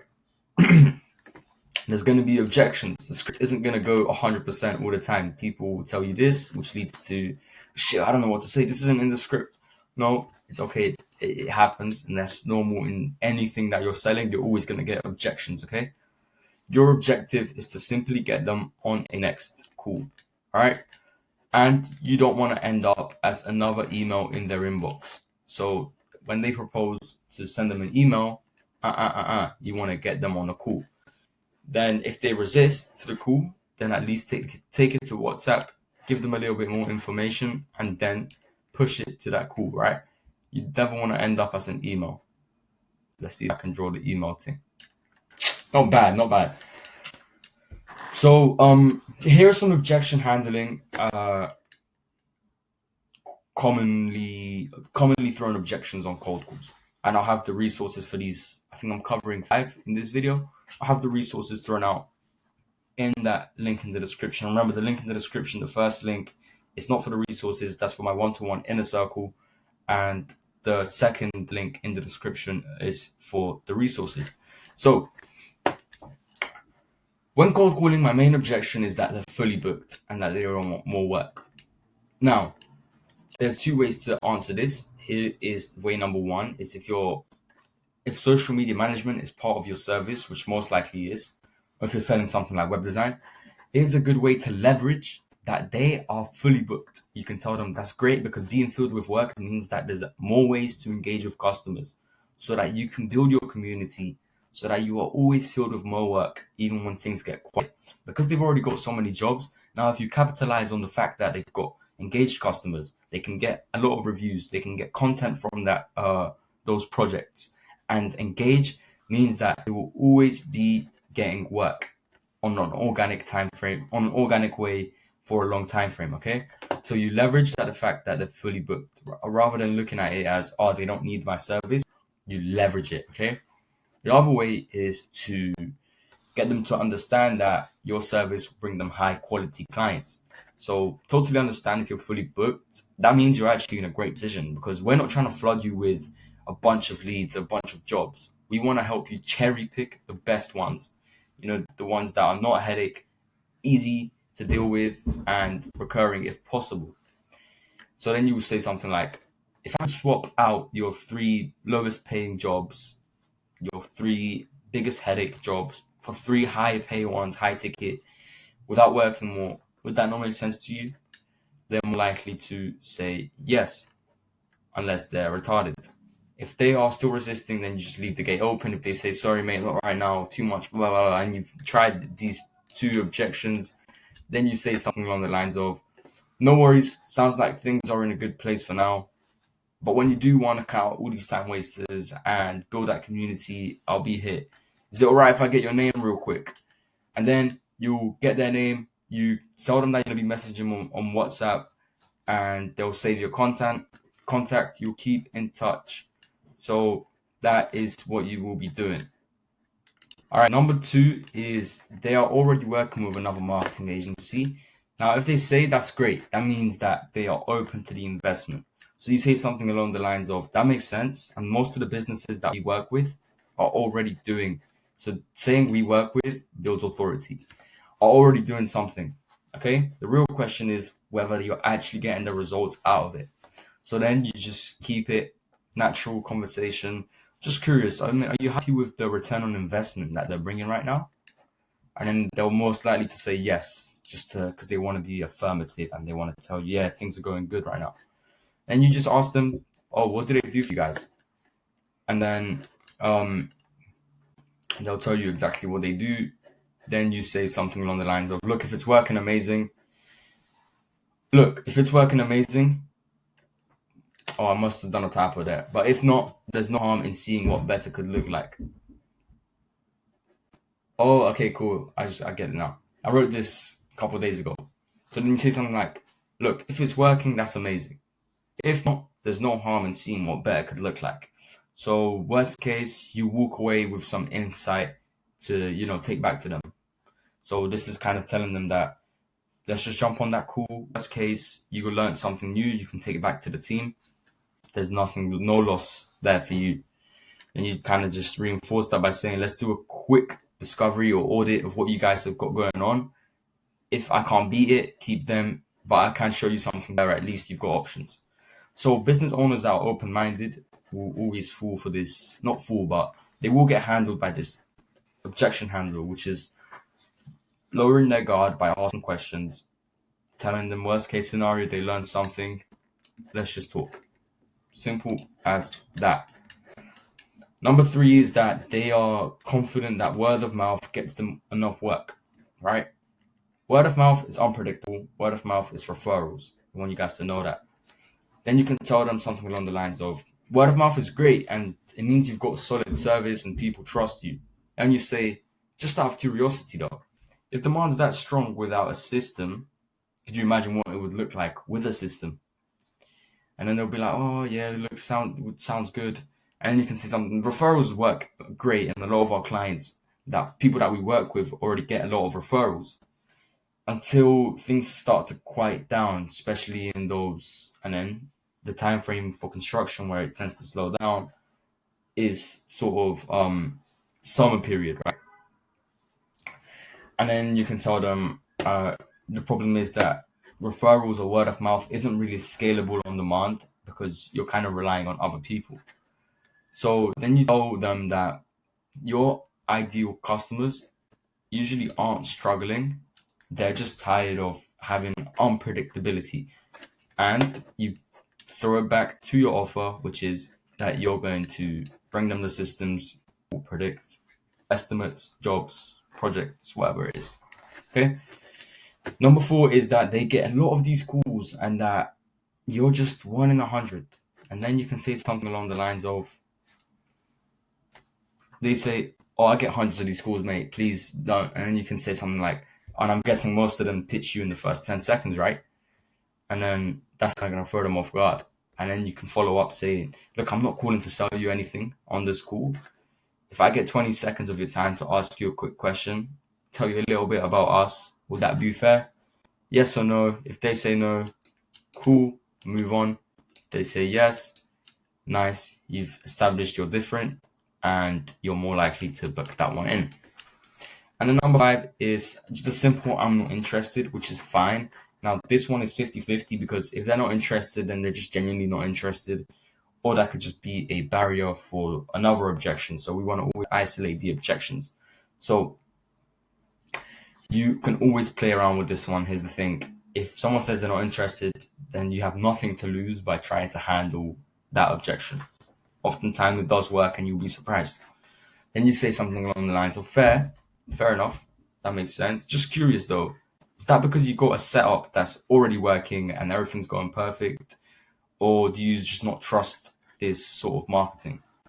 Then you've asked them a question. So you've told them, is it because of this or is it because of that? They're more likely to answer. They're more likely to tell you that something's not gone great in the past, like that. Or they're just very hesitant, right? They're not going to tell you everything's working great because not everything ever works great for a business. Or they'll hang up. Nobody cares. Okay? If they don't hang up, then you again pitch back to the offer, ask, that's all good. Let me get 20 seconds, ask you a question. Worst case scenario, we just leave it here. Then you circle back into your offer, right? Good thing is to avoid going in circles. So every question you ask should be either finding out one of their struggles or leading you into that discovery call. So yeah, very key pointers to keep the call as if it was a natural conversation. If the prospect begins to open up, then don't shut him or her down by saying, yes, makes sense. Yes, yes. If the prospect begins to open up, then shut the F up. All right. If prospect begins to start yapping, the best thing you can do is stop talking. You don't hum, you don't say, you just full silence, full listening mode, because this will mean you're loading ammunition to sell them, right? And encourage them to open up by building on their responses, right? So they answer your question, ask a follow-up if it's suitable. Fantastic. Now we need to understand that volume, ladies and gentlemen, negates luck. Like I told you, Alex Hormozi was the guy who first said this. He said volume negates luck. Volume is high amounts of something, all right? So the more calls that you do, the better you will get. The more calls that you do, the more discovery/sales calls that you will book. The more calls you do, the more industry knowledge that you get. The more every no is just one call closer to a yes. And you have to just embrace rejection, quick scope rejection, dial the flip in, and remember that you're in hunting mode. That's it. Remember you're in hunting mode. When you're at your house, you're looking at your phone, you're looking at this exact page right here, where you have to dial the number. All right? You don't want to do it because you're scared. That's when you do it, and that's when you do 100, 200, 300 calls without caring about how you feel. That's what it takes. Look, who wants the results? Everyone wants the results. He wants it. He wants it. He wants it. He wants it. Who's willing to work for it? You. All right? But let's just put some, all right, cool. So when you've made your first 100 calls, you can officially say you are running your agency. Anything before 100 calls, 99.9 calls, you're not running your agency yet. Yeah, you're just another guy on the internet who is trying to make money but isn't putting in the work. All right? So the truth is that this is the work that puts everyone off, which doesn't make sense because it's the work that makes you money. So, at the end of the day, if it was easy, everyone would do it, which is why a lot of people sign up. Very few percent actually make it. Is that going to be you? Is the question. Now, the target when it comes to cold calling, right? For my students, I set high targets because I've obviously helped them implement systems, the belief systems, everything to do with plug and play, resources, mindset, updated tactics. We raise this to 5 a day, keeps the 9 to 5 away. But 3 appointments per day, minimum for you guys, all right? This leads to 15 appointments per week, which leads to 60 appointments per month. Now, if you have a 50% show up rate to these appointments, that means you've got 30 discovery calls, right? If out of these 30 discovery calls, 50% are qualified prospects, it means you have 15 qualified sales calls booked. Let's say you only get 50% of these to show up, right? You'll most likely get more if they're actually qualified. Let's say you get 7 sales calls to show up and you have a 20% closing rate, right? Out of 7. That's 1.4. So that's like, just say one client, round that out to 1. You have one client, right? One client, $1,500 a month client based on that month of work. That's solid considering I actually undermined these metrics a lot, because you could be getting metrics like this, your 50% sales closing rate, which leads to 3 clients at $1,500 a month, which leads to almost $5,000 per month. All right. But the most important thing is that you take action first and then you perfect your moves. Okay, so that, ladies and gentlemen, is that. Now I'm going to be giving you some tactics, some tips to increase your show up rate. So when it comes to show up rate, we have a simple system. We need to understand that if you don't get show ups, then there's virtually no way that you will actually get the sale. Whereas if you get more people showing up, you will get more sales. All right. So something to bear in mind is to try to book your appointments 1 to 2 days ahead max. Back here, I just lost my trail of thought, but it's all good. So we want to book our appointments 1 to 2 days ahead max, and we're gonna do this. Like I said, it helps. The script helps. When we say to them,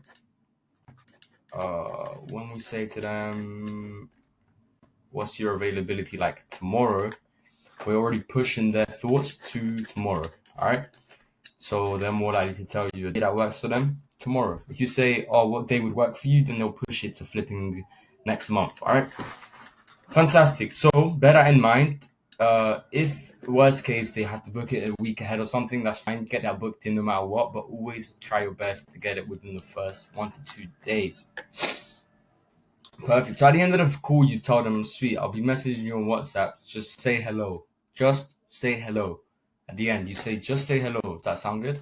Then they will just say hello. When you introduce yourself, when you say, hey, John, it's me, they'll say hello, okay? Because you're telling them, just say hello, okay? Very simple stuff. WhatsApp, mugs, email. So this is what you call mug. All right, cool. So this is the Benjamin Franklin effect. What is the Benjamin Franklin effect? This is a small favor for you. When someone does a small favor for you, they'll start to like you more. This is reverse psychology on the ego. So small favor now, big favor later, because they'll start to sort of like you more, right? So instead of you doing something for them to win trust, you ask them to do something small, and their brain says, I wouldn't help someone I don't trust, so I'll trust this person. You know, just small favor, anything that gets them to do something for you. Then this is the way to get more show ups, right? It's a small little framework. Again, we're not gonna get into the exact sort of after this. So after this, there's more that you can say. Not necessary for now. There's obviously more one-to-one, more tailored stuff when it comes to show ups. And like I said, that inner circle will definitely get my support if they're struggling with show up rates. So you text your prospect the evening before the call. Hi, John. It's me. It's your name. Just want to confirm you got the link to our call tomorrow for at 8.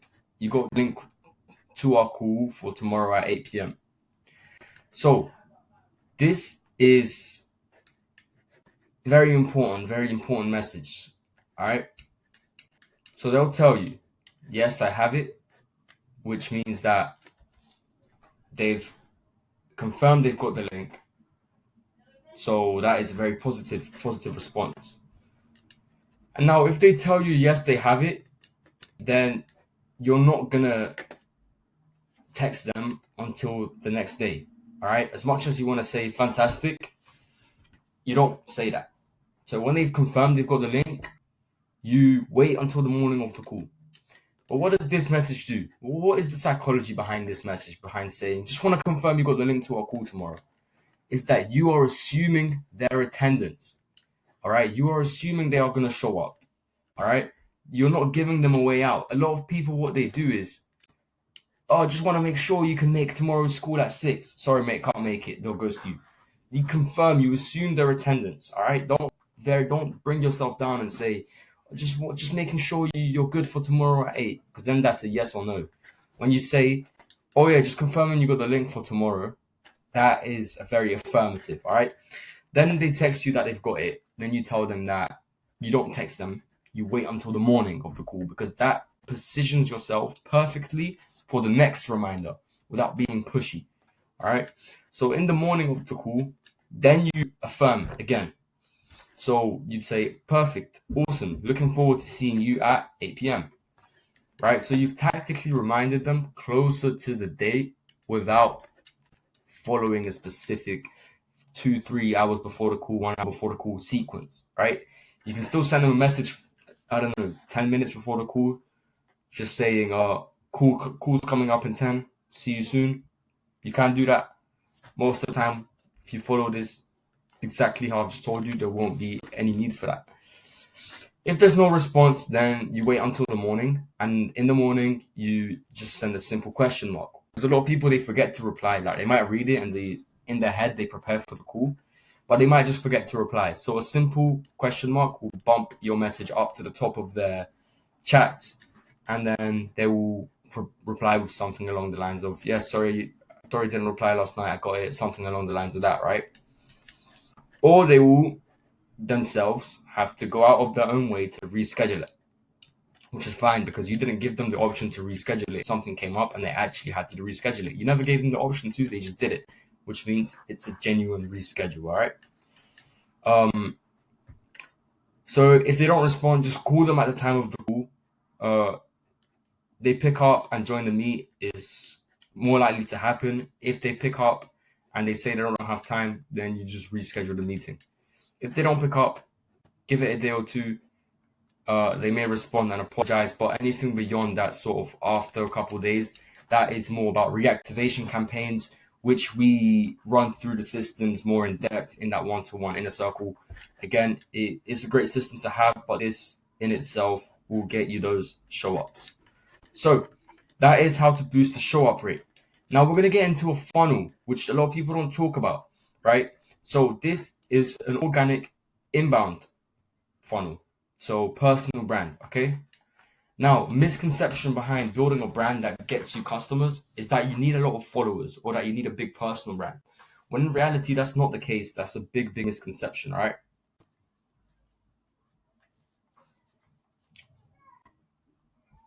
Fantastic. So what you do has to be clear. Who you help has to be clear. What is your ICP, your ideal customer profile? All right. Ideal, who you want to work with. Customer, your client. Profile, what do they look like? All right. And how they can access you and your service has to be clear. So let's break this down. But before we do, I've used both acquisition methods, both the cold calls and my personal brand. And I've generated over 1,000 inbound leads, multiple thousand of cold calls. So I'm experienced in both of these aspects. All right. So like I said, I've built over 120,000 followers in my brand. So the brand is obviously higher leverage. It attracts inbound leads. So inbound lead is a lead that comes to you. Now everybody wants to be in a position where leads come to you. Hold on, the school kids near my house just finished. I'm just gonna shut the window so you guys don't hear that. Give me just a sec.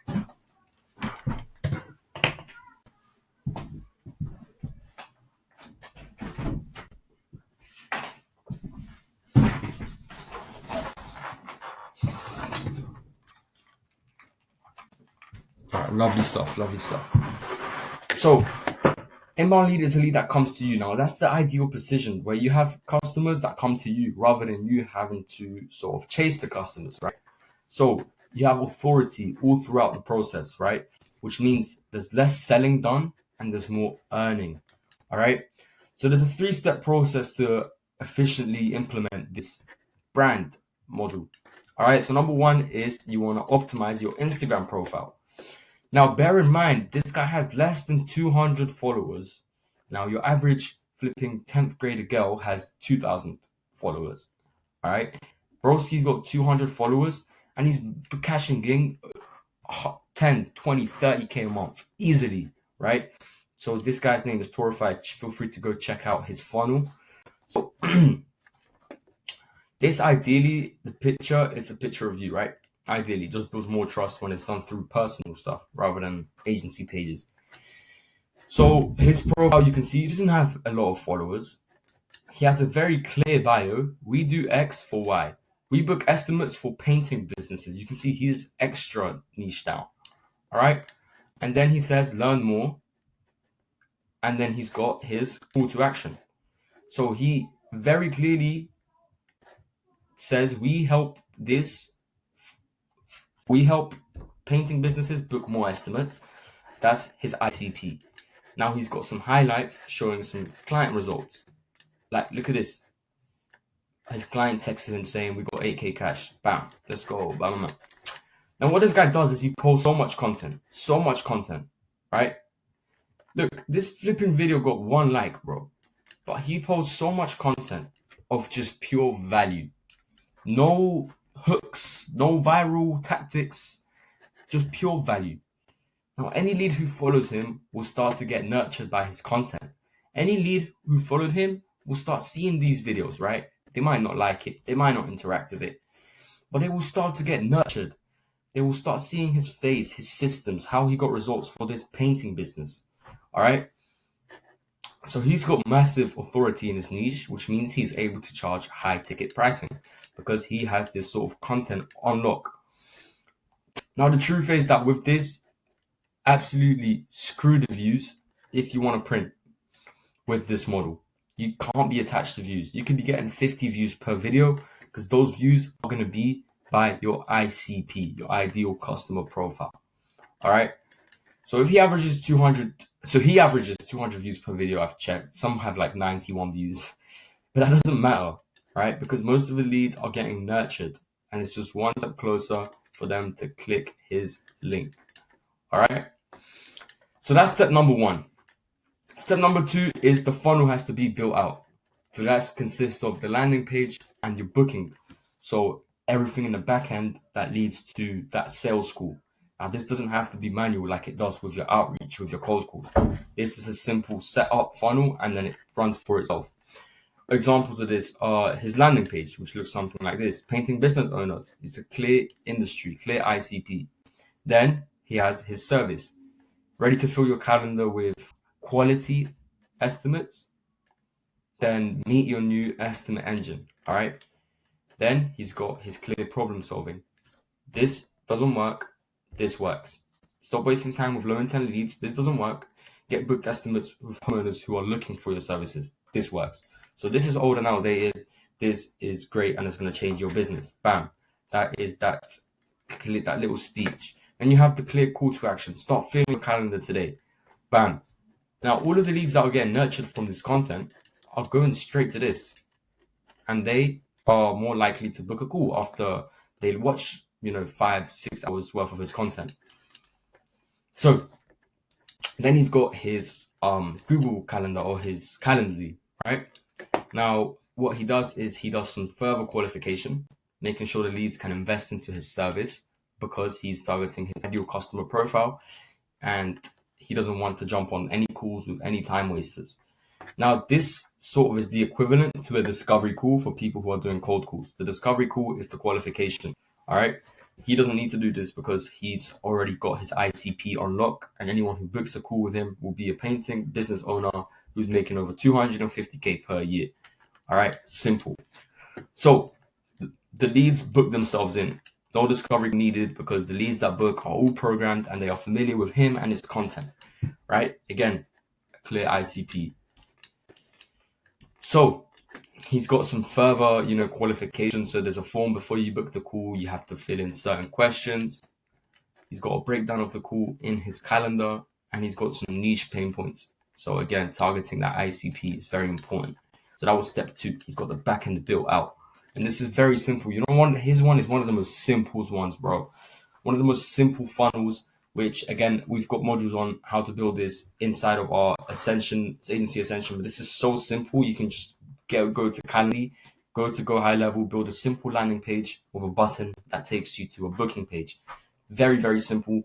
If you guys are looking to get into this, then I 100% recommend. And I'm going to show you how you can do both the cold call and this so that you're growing at double the speed.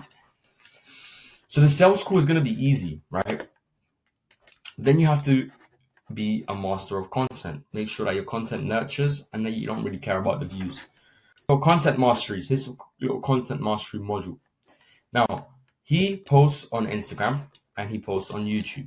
Now, short form content is great for nurturing and getting the leads to take action. Now, the platform Instagram, he can post a story and that will get eyeballs, right? That will get eyeballs by people who have been seeing his short form. And in the story, he can include a CTA. Now, the CTA will be seen by these people, and that will take them to that booking page. Why does that kind of look like Mr. Potato Head? Yo. What? All right, cool. That is from Instagram, and then the YouTube is long form value, right? So he shows exactly how he helps his ICP, his ideal customers, right? And long form value is the highest converting value. So if you're to build content like the one I'm showing you guys right now, this is long form value, all right? It's the highest converting, because the more that you watch someone, the more you trust them, the more you are likely to buy from them, all right? So you might be asking, okay, so which one should you start with? The answer to that is both. And content ideas for your ICP, here's some great ones. How I run ads for this. How I run ads for painting businesses. How we took John from inconsistent work to 50K added to his monthly recurring revenue. This is the exact system. This is the exact Facebook ad system that took John from X to Y. This is the exact system that we use for business painting for painting business owners. The exact automation that we do for ads, things like this, right, where it's just pure value that's going to help your ICP get straight onto YouTube and make sure that gets uploaded. So then we have long form videos. So long form videos is the most important thing, and we're going to chop them up to make them short form videos, which is exactly what this guy does. Torify gets his long form and chops it up into short form with some captions. Pretty simple, right? He doesn't really waste time. So as long as the content is valuable and you have clear call to actions and you have some results, then you will get results. All right, you will get results as long as that happens. While you're not getting many views, while you're not getting much pipeline activity, it's gonna work, right? People will be booking in with you. You will be getting people into the funnel, and you can charge these people a lot of money. And the tip is to follow some of your page, some people, your leads. Follow your leads on Instagram, and I'll get into this into more depth. So, like I said, this does take time, but it's highest leverage, so it's worth the time that it takes because it beats the other acquisition methods. All right. Now we can hit two birds with one stone, believe it or not. And we can get our prospects from the cold calls to follow the page. Follow the page where you're posting content to nurture them. Follow your client back. Now they will be seeing your content on a cycle. Now they're going to be put on a cycle. So even if you don't manage to close them, if they just followed you on Instagram, you're slowly but surely going to nurture them. So they're going to become interested and they will shoot you messages asking you questions. And that's going to funnel into cold hard cash. Motherfucker. All right, cool. So they access the nurture cycle, and before you know it, they've booked a call themselves. Very high leverage, right? For people you cold call, you're going to have a massive list after 3 months of cold calling. Get their Instagrams, follow them on Instagram, get them to follow you back. Bam, you're building followers, you're nurturing them, and it's a great system to run with. I got a lot of my clients to follow me on Instagram, and before I know it, they're booking calls with me. I'm upselling. It's crazy stuff, right? So, all right, you can do both. You can do both, and the brand gets worked on at night, and the outreach during the day. So during the day where you cold call, you do as many cold calls as you can. Then when it's too late to call, you work on the brand. You post content to your ICP. Now this is flipping leverage. This is crazy scaling, and we teach this exact module, like I said, inside of our inner circle. How to build out this, things like that. So, ladies and gentlemen, that was the exact outreach and self-lead generation, so that you know how to find prospects, call them up, build an organic inbound funnel. You can do both. You don't have to do both. You could just straight on the calls. Remember that it is hunting mode. Tailor the script to the way you speak. You feel free to change some stuff. Let go of the script after a couple of weeks when you're confident. Don't sound like a flipping robot. But this is very high leverage what I just taught you guys, and not a lot of people put you guys on this. So without further ado, guys, the next module will be the sales process, where I'll be teaching you guys the 2-call close. We're going to dive deep into the discovery call, and then after that it's onboarding and service delivery. So if you made it here this far, congrats. It's only starting to get good pretty much now, We're learning the systems. You now know how to outreach. You've built out your metrics. You're ready to call. You're ready to get into work. You're ready to start getting some money in. If you've made it this far, drop a like button. Drop a comment on how you're finding this. I really appreciate if you drop a comment. How are you finding this course? What have you learned from it? Please drop a comment, like, subscribe, because this is only 1% of the value that I'll be dropping over the next couple of months. So without further ado, I'll catch you guys in module number 3, which is going to be the sales process. All right, guys, welcome to the sales process module. Now, if the audio sounds better, it's because I forgot to plug in my headset from the last module. No worries. Turn your volume down now if you need to, or up if it needs to. But this is the sales process module, right? And I'm going to be walking you guys through the discovery call and the sales call. All right. So 2 call close. What does this mean? It means that I'm teaching you the framework to close high ticket clients, even if you're doing cold calling or cold DMs, whatever it is that you're doing in terms of outreach. I'm going to be explaining it A to Z, step by step, providing you guys with the template for the presentation and showing you the exact framework for the discovery call. And again, just blessing you guys with all the source. So drop a like if you're enjoying this. Share this with a friend. Take a picture right now and put it on the story. Put it on your Instagram story and at my account, at Jero, Gero _ Celis, CELIS, number 1. Add it on the story right now. I'm going to pose. Add that on the story. The picture where I'm posing, and say in your story, put if it's the most valuable course you've ever watched. That would actually make my day. Anyway, without further ado, guys, we'll get into it. So, the 2 call close. Pros is that you have no pressure because you are not selling them. You're not selling them anything. You're just trying to find out more about their business and to see if you can help them. Now, this is relating to the discovery call. In the discovery call, we're not selling them. We're qualifying the prospect to see if we can help them in the first place, right? So, it is not necessary to do a discovery call if you know that the prospect is qualified. If they are a good fit and you know that, and maybe your cold call was 25 minutes long and you know the prospect is good and they are qualified, then that's an easy sales call. That is the whole point of the discovery call. I want you guys to understand that it is just so that you know you are only taking qualified people to your sales calls, all right? So that you're not wasting time on sales calls, so that you know you're working with high quality clients, because this is the foundation that I want you guys to build on. Furthermore, all right, so the discovery call guide. To decrease friction, it can be done over the phone, all right? So when you book your discovery call from your cold call, you can specify that it's going to be done over the phone just to decrease friction. I don't see why a discovery call needs to be on Zoom or anything like that. It does build a lot more trust face to face. Just test it out, split test. If your clients are really objecting to Zoom and whatnot, the discovery call can easily be done over the phone. That's no issues. So the objective is to book a sales call with a qualified prospect, somebody who has the budget to invest, somebody who knows what you're going to help them with, and that is who you want on your sales calls. The sales call is where you sell them. Pretty self-explanatory, right? Furthermore, why do I keep saying furthermore? All right. So the discovery call. How does the discovery call go? The structure. The first 3 to 5 minutes is going to be rapport building. This is key. Don't skip this part. A lot of people might say, oh, let's just get straight into it. Let's be efficient. Let's save time and just get straight into it. Don't say any of that BS. Build some rapport. Build some trust. Get them to speak. Say something like this. Ask where they're from ethnically. Be like, oh, by the way, where are you from? And they'll tell you they're in London. They're like, oh, I know you're in London, but ethnically. And then they'll tell you, oh, I'm Jamaican. And then you can say to them, oh, have you been to Jamaica? And they'll be like, yeah, I was born there, mate. Ross Clark. And then you can ask, oh, how is it over there? I'm thinking of going. And then they'll tell you, yeah, it's good fun, man. Rastafari.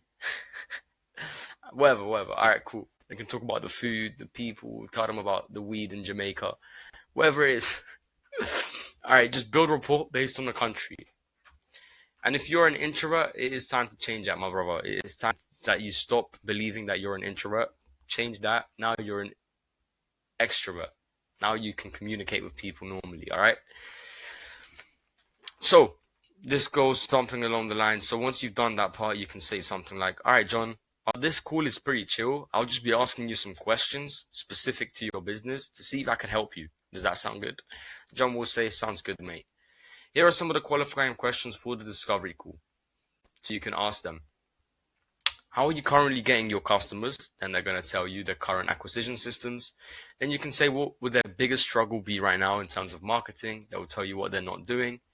Then you ask them, what is your preferred service to sell? So let's say you're working with, I don't know, a dentist, right? And you ask them, what is your preferred sort of treatment for a patient? They might tell you is braces. Why? Because braces are high ticket. I've got braces on. £5,000 they cost. So they might tell you, oh, braces because I just tapped the mic. They might tell you braces because they can sell it worth a lot of money and the treatment takes, I don't know, 30 minutes a month to actually service the patient. Sweet. You ask them that, now you know that. Those are 3 killers which are building your ammo. They're building your ammunition so that you can sell them in the sales school. All of the info they give you on the discovery call is just ammo. It's just ammo, ammo, ammo, so that in the sales school, you're just shooting them up. Light work. So, more questions. Have you tried any other acquisition methods in the past? Have you ever worked with a marketing agency in the past? Find their goal. What's your goal in 3 to 6 months in terms of, monthly jobs? What would this look like for you?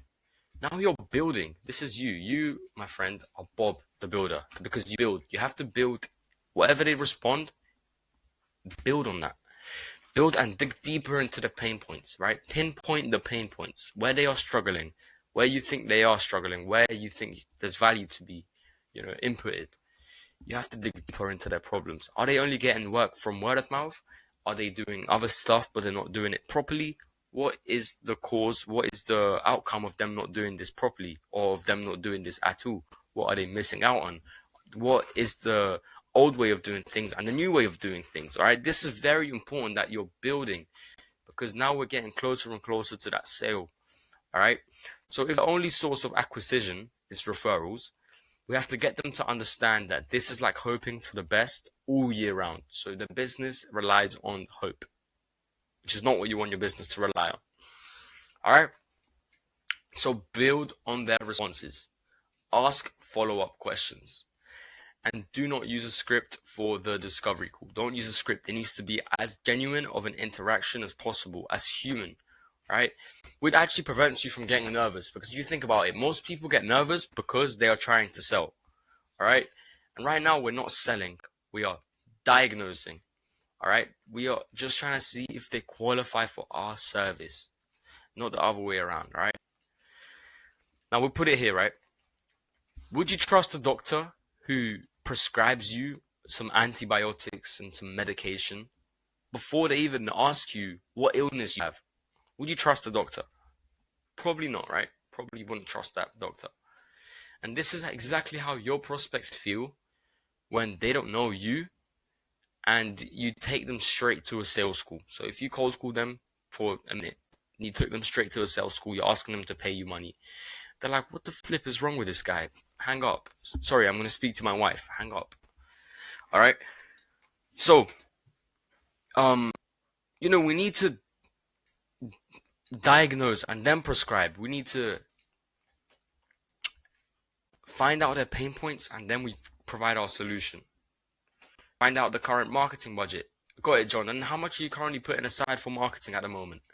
If it's low, you can always bring that up since, you're making the problems aware, you're suggesting an increase. So if they say something about, I don't know, very lower than your retainer, then you can say something like, oh, got it. Well, that is lower than I usually hear from some people from some other construction owners.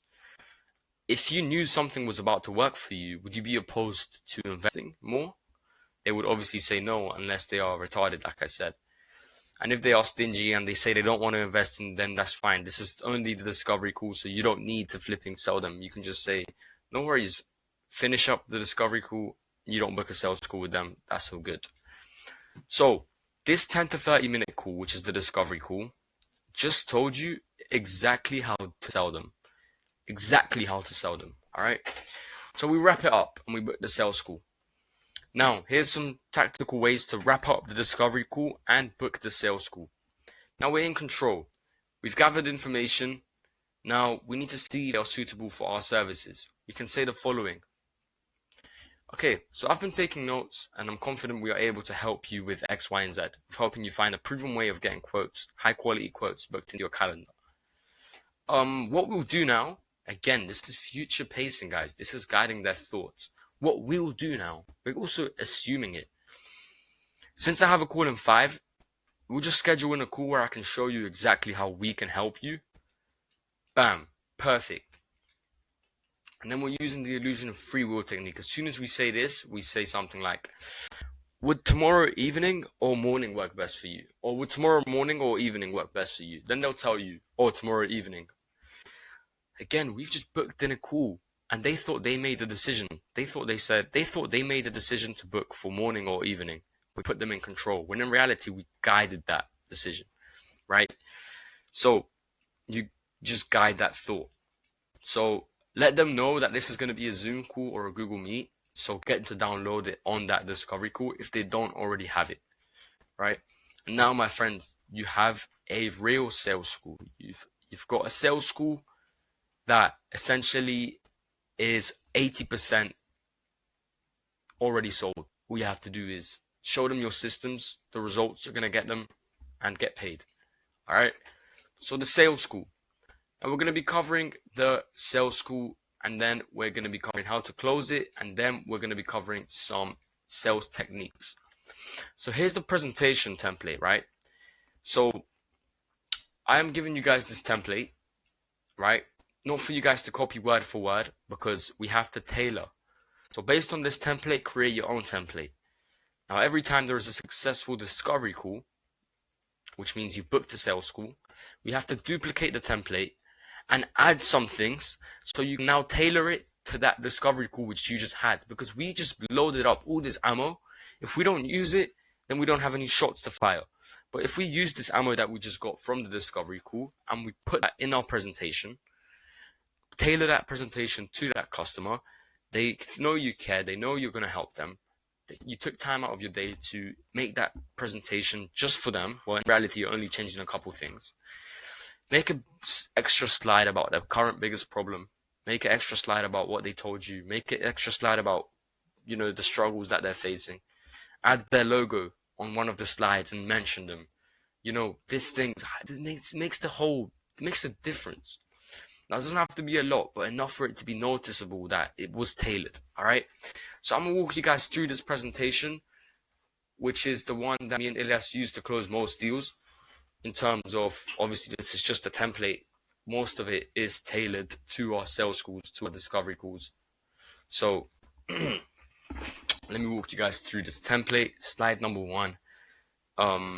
This is just telling you guys that it is the template. We'll just let this load real quick. But, I'm handing this resource worth thousands of dollars to you guys just for free, all right? So the first page, you want to tell them a little bit about yourself. So you can have a read of that. We work with X and Y. We have experience with that. Run through of the presentation. You tell them it's quick. We're going to have the problem, our solution, our offer. You tell them a bit about your goal, a bit about your mission. Our mission is to help them get clients through social media. Simple as that. Then we get into some results. Now, you don't have to go through this because most of you might not have results. If you do, then of course it is key to put them inside. But you don't even need to show them results. You could just take this screenshot from this and add it to your presentation, because this is the exact module that I'm going to be showing you. So it is fair to show them this. So, our solution is to run unique ads, proven Facebook ads for your business. And you can show them this example of an ad. And you can tell them, you're not going to be using stock images. You're going to be using real trust building images and videos to use in your campaigns to build trust. People love to hear this thing, like how not using stock will increase conversion. Trust me, they love to hear that. You're going to be telling them the ads are going to be running on Facebook and Instagram. Then you get to show them some results. Again, like, you can really just screenshot these results that are from my agency, but that's up to you. I'm not going to get angry at you. I probably won't even find out. Cool, then we go through some results. I have a video of ad creative that did very, very well. Attach that. Then we have some of the systems. So here you can sort of tell them our solution is to get them from the Facebook ad to a funnel. Now, in the Facebook ad, if they click get quote, which is right here, they will be taken to a form, and the form will give us information. The information that again gets dealt with from us, our end, we deal with it through a software that handles the leads. So as soon as the lead signs up, our software will message them saying, hey, could you let us know what it is you're looking to get done, blah, blah, blah. Again, this is tailored to your niche, right? So if you book with a esthetician or something and they're doing like, I don't know, Botox, you can say, hey, Carly, so you just booked for a Botox consultation. Could you let us know a time that works for you? Something like this, right? Whatever it is, we can make an automation for that. And I'm going to show you how to build an automation in this guide in our service delivery module, so you don't have to stress about that. And then we kind of just give them an insight about how it is that the software deals with the leads, get them booked in. We tell them a little bit about the software. We tell them that we track all leads from every source in this one easy to use platform. We tell them that we get to manage and truly understand the pipeline value and we get to close 5 times as many leads. We tell them that we have automations in place. Automations, mention that as AI, bro. Say that it is AI. Now we're implementing AI into their business. This shit means everything. All right. Tell them that they have complete access to everything through iPhone and they can log in and have a look at everything.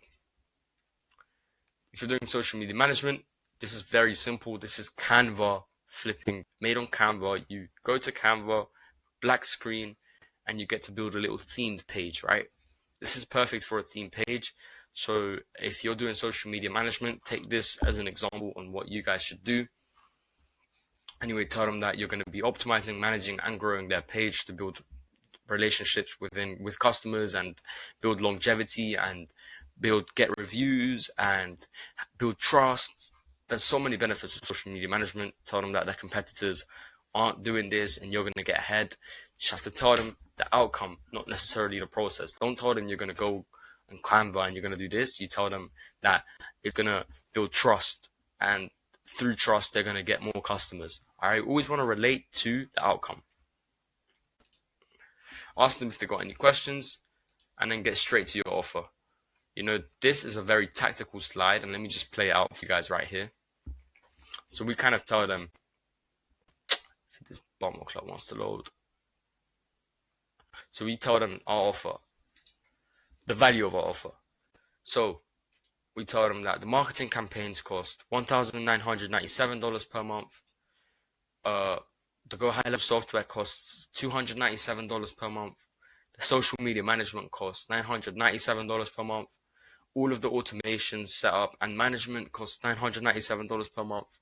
And the total value comes to $4,288 a month. Give them a little heart attack and then give them your offer. So our service fee is $1,000 a month, and you have to provide $20 to $30 daily ad spend. Bam. That is how to navigate those last 2 slides and then collect payment on the sales school, which we will get into right now on how you can wrap up that sales school. So over here, we have closing the sales school. Now we need to build these or set ourselves up to use the 3S rule. So the 3S rule is getting micro commitments before you pitch. So once someone says yes to 2 things, they're far more likely to say yes a 3rd time. So you can say something along the lines of, would you agree that having, a clear strategy saves time? They'll say yes. And you'd also agree that people with clear systems tend to see better results, right? They'll say yes again. Okay, perfect. So let me show you how we can build that for you. And they'll be like, yes, bam. Now they've entered that state of compliance. Your offer would slide in so naturally. Doesn't even sound like a pitch, right? Destroying the price objection. Now emotion over logic. Someone says that's a lot of money. We utilize that 3S rule to flipping get that money. Do you agree? So, John, do you agree this will help you get more leads on? John will say yes. Then you say, and John, do you agree that with more leads and quotes booked into your calendar, you will make more sales? Of course. So this isn't about money. It's about what you make back, John. And the proven systems we're presenting are bound to make you this money back. then we're bringing them back to emotionally desired outcome by using the 3S rule to shut down the objection. Use this, guys. This is worth thousands, right? This will change your life. Then we have the close, all right? So give your price and shut the flip up. So for everything that we have covered, John, all of the bonuses, everything, that will be $1,500 today.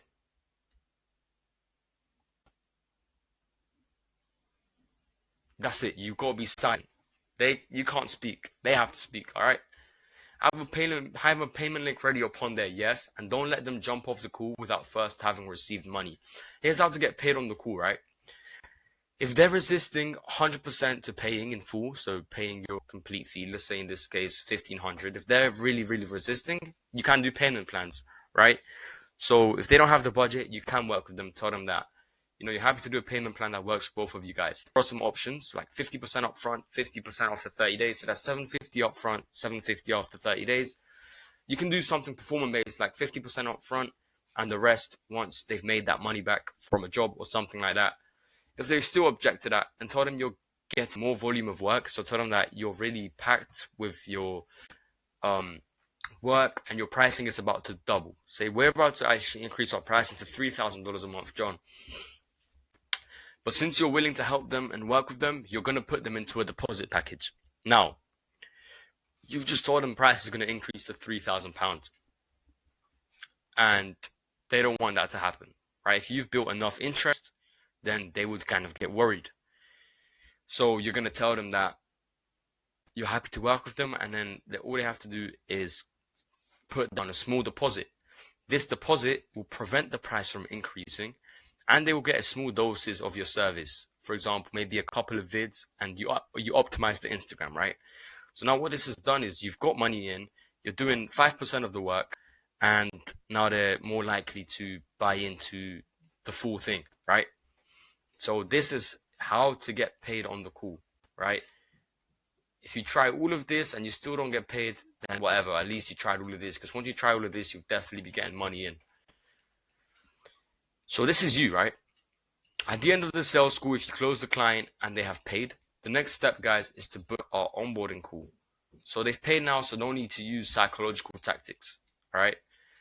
Once they've paid, ignite emotion. Tell them we're excited to work. Once they have put the money in your bank account, you tell them very excited to work with you and implement our systems and show you the potential of this. You have to ignite emotion to stop them from overthinking, okay? Tell them you're excited to work. Use fire emojis on your chats. And this is the beginning of your client relationship. This is the beginning. All right. So that was the sales process. All right. Like I said, we've covered the 2 call close. The discovery call framework, the sales call. I've walked you over the template. I'm giving you guys the template. Now, here are some bomber clot sales tactics that are OP, right? Costed me a lot of money to get these sales tactics from one of my mentors. And here I am giving it to you guys for free. And I have like 50 of these. So that's what I'm going to say. Illusion of choice. Instead of asking whether someone wants to move forward, where they can say no, you ask how they want to move forward. Giving 2 options, both end in a sale. For example, would you like white wine or red wine? Either way, the only choice is yes. They're just picking a method. Would you like still water or sparkling water? Restaurants love to use this. Future pacing. Make the prospect mentally live in the future success that they don't have yet.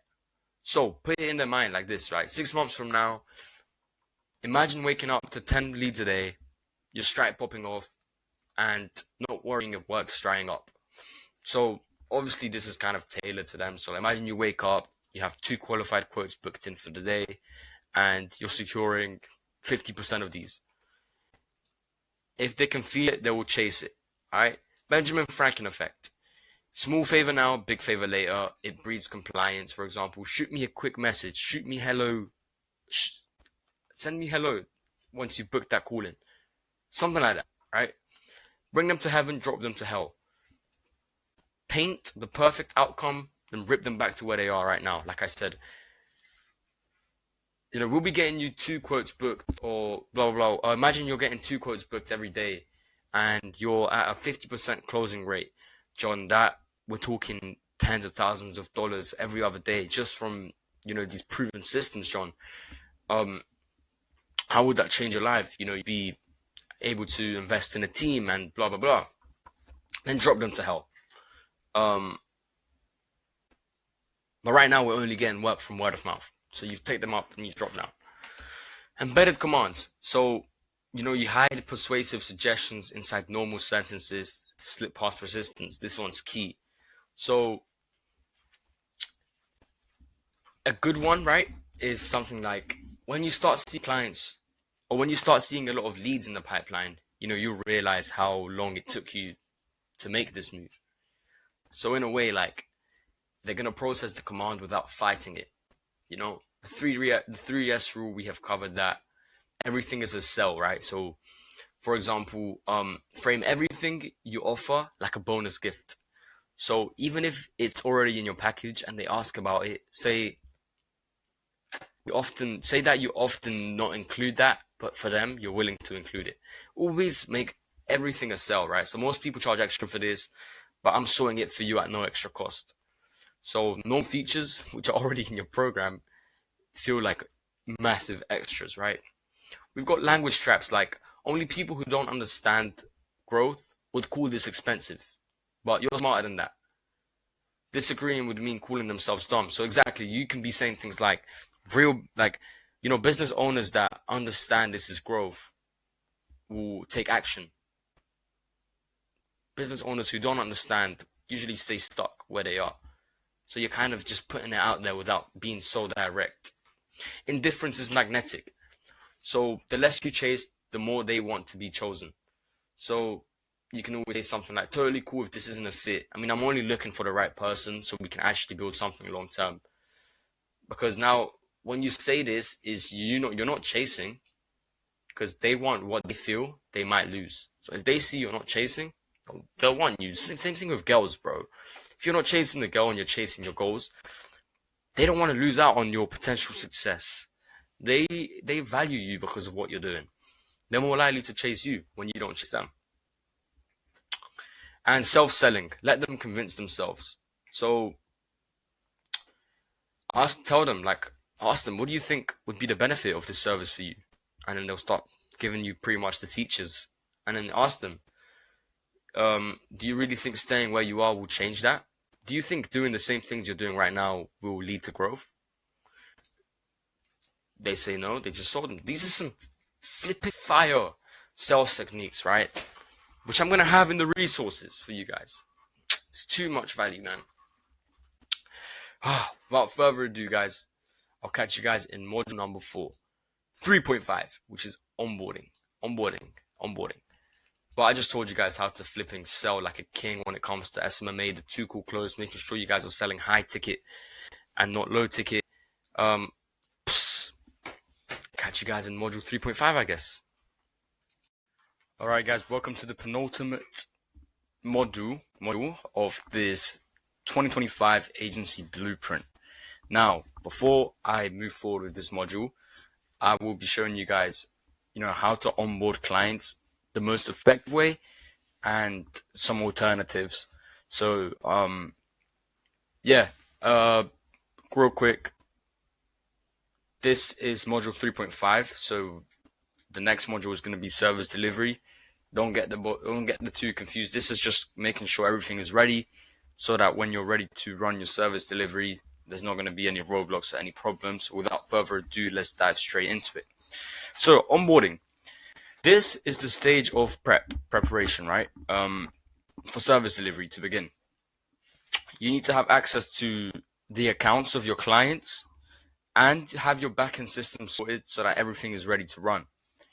I've seen many people lose clients in the onboarding period due to, faulty onboarding or major delays. And I've actually experienced that myself. So there's even clients, right, that you think that they're on board and then they've paid, but your onboarding was so bad that they asked for a refund.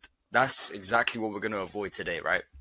To ensure that you don't face any onboarding problems and to make sure that you're able to move straight into your service delivery, no hassle. So without further ado, here's how we're going to proceed. So as soon as you complete that sales call, you're going to create a WhatsApp group chat, right? So as soon as you, at the end of the sales call, we're going to book our onboarding call. So that's actually step number 1. Book the onboarding call.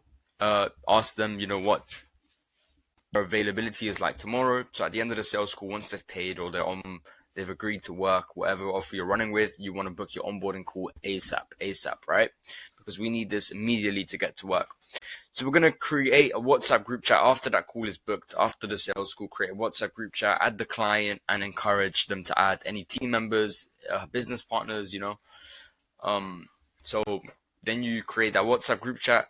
Is pretty self-explanatory how to make a WhatsApp group chat, right? So now we have a WhatsApp group chat and we have our onboarding call booked, right? You're going to send a message that ignites emotion and, enthusiasm. So welcome to the family. We can't wait to show you how this will change your business or something along those lines, right? Yeah, forget this for now. We're going to book that onboarding call via the sales call. So no worries. So yeah, we need to pretty much make sure that ads are ready to run, and we're gonna walk them through the following in the onboarding call, right? So there's this onboarding form that we're gonna fill out on the onboarding call. So yeah, in the group chat, we're gonna send them an onboarding form that they have to fill in with their login details to the Facebook and Instagram and whatever you need to be logged into for your service. So for the purpose of today, we're just gonna show you Facebook and Instagram login, so that you are able to get that onboarding, just sorted out. You're also going to make a Google Drive folder, which kind of works as the client portal for you to run your weekly reports, for you to, for the client to attach photos and images so that you can run the ads. We're going to give you this template, this Google Drive folder template, and we're going to give you this onboarding form template that you will indeed get access to. So this is the onboarding form template right here. Now, what this template is going to allow us to do once this is all filled in is we're going to be able to make their Go High Level sub account, and we're going to be able to log into the Facebook and Instagram. Now, I'm aware that a lot of people might not want to give you their details up front. Well, for Instagram, that is required. So for Instagram, there's no going about it. If you want to upload and really manage an Instagram page, you're going to need login details. But for Facebook, there might be some people who they object, or they say that it's too risky, or they don't want to get quote unquote scammed. Now, this is the minority, by the way. Most people will just give you login details like that. But I'm going to show you both ways just in case. The best way, regardless, is to just get the email and password. So just literally push that, encourage that, because that's going to make things 100 times easier. So if you get them to just fill in this form on the onboarding call, they give you the email, they give you the password, Instagram email, Instagram password, and then you try to log in with them on the call to make sure it all works. If need be, you change if it needs to be, you send like a forgot password request or something, and get that sorted on the onboarding call. Pretty simple. And then you just fill this in with them as you go, because this info will build out that Go High Level sub account. And again, I'm going to show you guys how we're going to get that done, in this module. So that is that. If they really object to, giving you their Facebook details, then I'll have to show you guys how we kind of navigate through that. So the first thing we want to make sure you have set up is a Meta Business Manager, right? So a Meta Business Manager, which means that you need to have your Facebook profile. So to create a Meta Business Manager, you need to have your Facebook profile set up. So go ahead and make a Facebook account if you don't already have one. If you already have a Facebook account, now I'm going to be clear, this is not your business. If you just have any Facebook account, you can make a Meta Business Manager through that profile. I've already got it sorted, so I can't really show you guys the exact A to Z on this, but I'm going to show you what it looks like on my end. So we're going to go to Meta Business Suite. Bam. Then once we're here, you're just gonna have your, your profile over here, the Meta Business Suite profile. I'm not sure why the camera's not working right now. But this is what it's going to look like for you, right? You're going to have your business portfolio. It's very easy to set up. Now, the one thing a lot of people get stuck in when it comes to that is that they don't have a Facebook profile, and then they make one, and then they instantly try to sign up to Business Suite. Your account will get flagged. So give it a couple of days. That's what I'm saying. You guys should set that up right now. Is make sure you have a Facebook profile set up. And then with that Facebook profile, you are then able to make a Meta. All right, so yeah, like I said, I recommend you guys just do that right now, just to prevent any, delays in the future. Make sure you have your business suite, business manager set up right now. Link it to web page you've had on Facebook for a while, and then here's what you're going to be doing with your client. Now, your client needs to have a Facebook profile. Now, most people do, so that shouldn't be an issue. Worst case, you have to create an account for them, and it's going to take a few days so you can actually make that business manager, and the chances that you get flagged are going to be higher. But it should be fine. If they do have a profile, you're going to guide them through making their own business manager, which is pretty simple. You just go to their account, you share your screen, or get them to share their screen on the Zoom, and then take them over to Facebook. Make sure that they have a page. Important to make sure they have a profile so they can make the business suite. So let me go to Meta Business Suite. Cool. Click on that, and that's going to take you to the page where you just make that. And if they already have a profile, it's going to be easy. Verification will be quick. So you're going to be brought to this page, right? Which is going to be linked to their ad accounts automatically. And here's how to give yourself access through, the screen share or whatever. Tell them to go over here to settings. I know you guys can't see me right now, but it's because I'm on a different tab. And then we go to people. Now we're going to add ourselves as users. So go to the business, write the email that you used to do your business manager. So in this case for me, just going to do this one. Click next. Just do full control.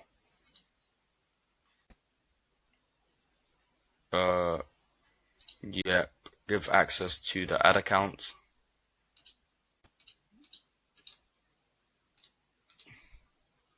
What does it say? All right, cool. Full manage ad accounts.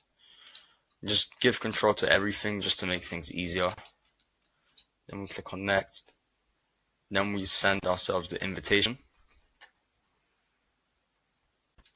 All right, your client will be asked to verify the account, to make sure it's all Swift. So I'm going to get that verified real quick, and then I'll catch you guys back. So pretty much at this stage in the Zoom call, your client's going to get an email to their Gmail. They have to verify that so that you can then get access. So I'm going to just quickly get that verified, and then I'll catch you guys. All right, cool. So as you can see here, we get the code. Then we just input that code right here. This is what your client's going to be doing, by the way. And then cool, the client has done that. Now we are going to go to our own email that we used to make our own business manager. So over here, we go to our Gmail. Nice, pretty smooth. Alright guys, don't overcomplicate. A lot of people overcomplicate this. Only go through this process if you don't get instant login details. If they say, oh, we don't want to give you details for this and that, that's cool. You can just do this. Not complicated at all. Cool. So now this email just came through. We press view invitation, and then we're going to pretty much just accept ourselves as a user to their accounts. So real quick, we're just going to log into that.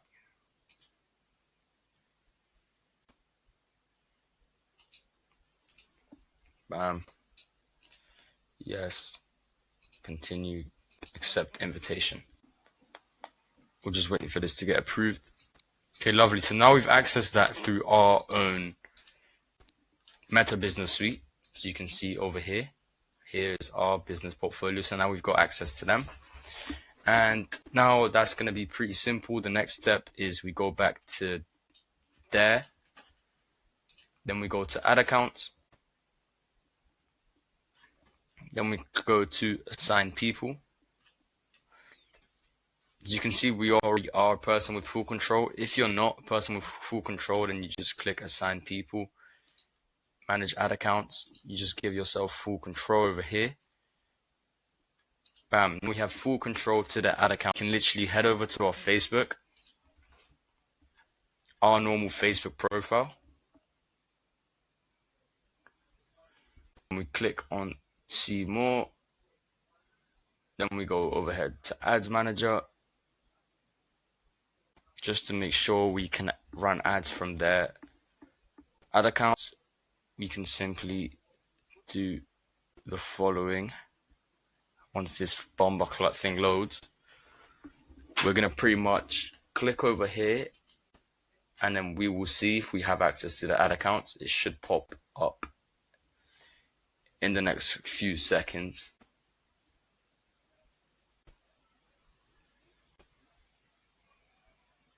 All right. Okay, cool. You can see we have the ad accounts now. So we can just click on any of them and we can start running the ads from, our Facebook portfolio. As you can see over here.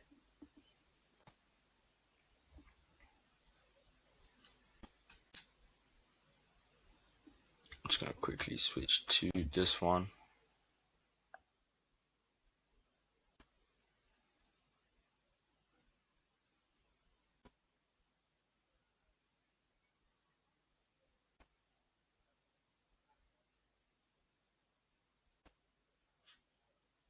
All right, smooth.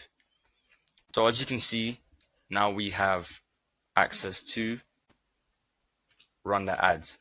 Now we need to make sure that they have payment set up because the client always pays for the ads, right?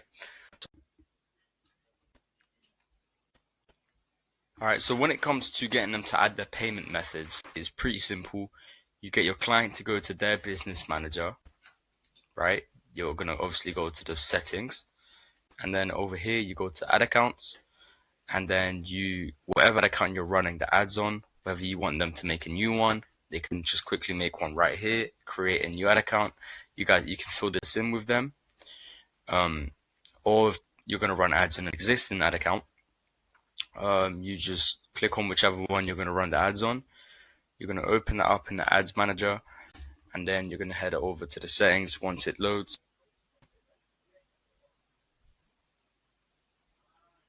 All right, smooth. Now we're here. Just make sure it's the correct ad account. So this one is Swift Solutions 2, where we'll be running the ads from. Then we go over to billing and payments. And then we will have the option to add a payment method. Or you can do prepaid. So you can tell your client to just prepay, I don't know, $500 or something, whatever you're going to run ads with. Or you can just tell them to actively let the card be billed. So here you're going to add a payment method, and then your client will fill this in. Make sure that they're sharing the screen. Obviously for this part they can hide it, but you just need to guide them through everything I just guided you through, and then then you'll have access to run ads, and then their card will be billed, and that is pretty much that. The next thing we will get on with is the Go High level setup. Alrighty, so now we are about to set up the Go High level account, right? So to set up first we need to have an account on Go High level, right? And Go High level does 14 3-day free trials, but I'm going to show you a hack so you can get it free for a month. And I'm also going to give you guys the account with some built-in templates, which we're going to go over today in today's service delivery module, so that it's easy, plug and play. Now you can only get this template if you sign up with the link here. So again, this is going to be provided in the resources. I built some pretty good stuff in the accounts that I'm going to be giving you guys. So you're going to have those sort of templates built into your accounts once you sign up over here. So again, this link is going to be in the description. It's going to be called Go High Level, and then the link's going to be right there. So you guys make sure you get your account signed up, and I'm going to show you how to do that right now. So when you click on this link, you guys won't be able to see me now, by the way. So when we click on this link, it's going to take us to this page. Then you're going to fill it in with your details, and then start your free 14-day trial over here.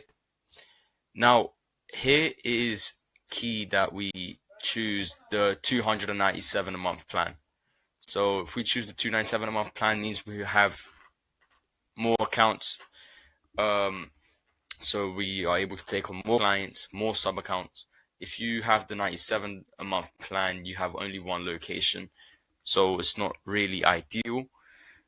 So just sign up to the 297 a month, and I'm going to show you how you can extend that trial, right? So we're going to get this signed up right now, right? So let's just say this is just Agency Blueprint. We're going to do a full name. We're going to do our phone number.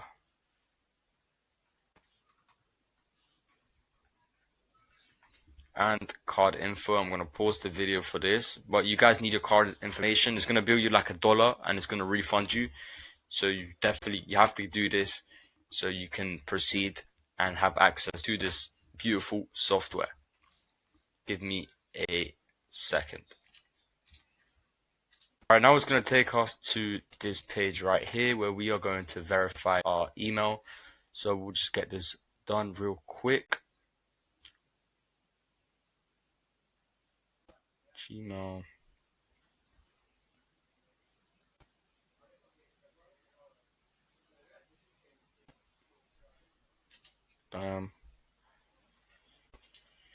Cool. We got that.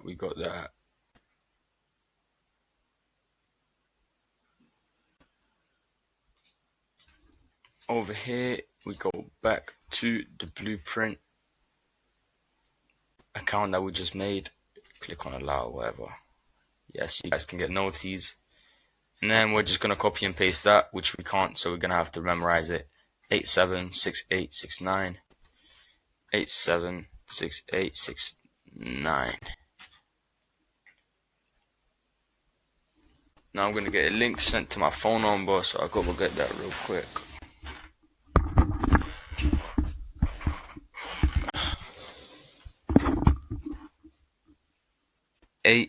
Eight 5835.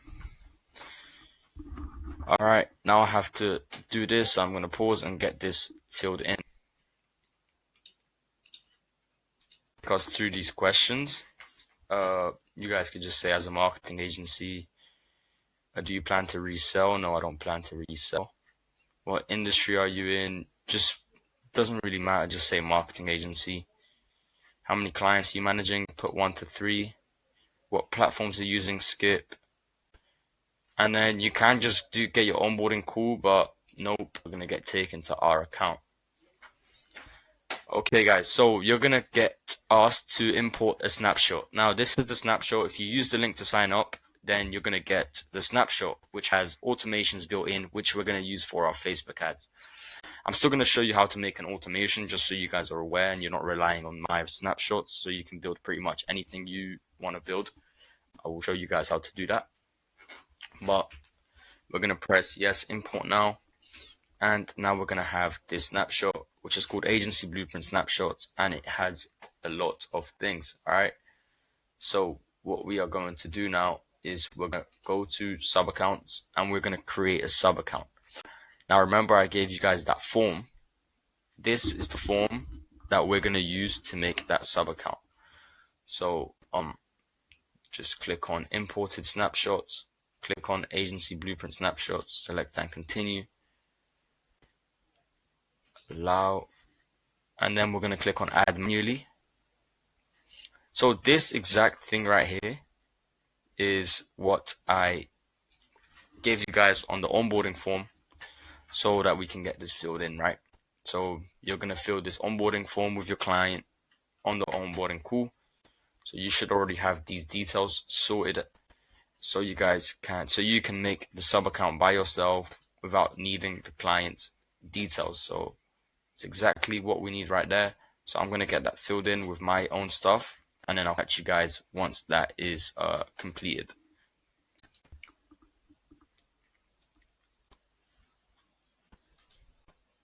All right. So lovely stuff. So as soon as we've submitted that, now we have access to our sub account. So we're going to click switch to sub account, and then the sub account is going to have all of the resources which I've inputted into your accounts, such as this automations. It's going to be quite a lot, so I'm going to show you guys the ones that are going to be necessary for you inside of the service delivery module, which is right after this onboarding. But we've kind of already done the hard part.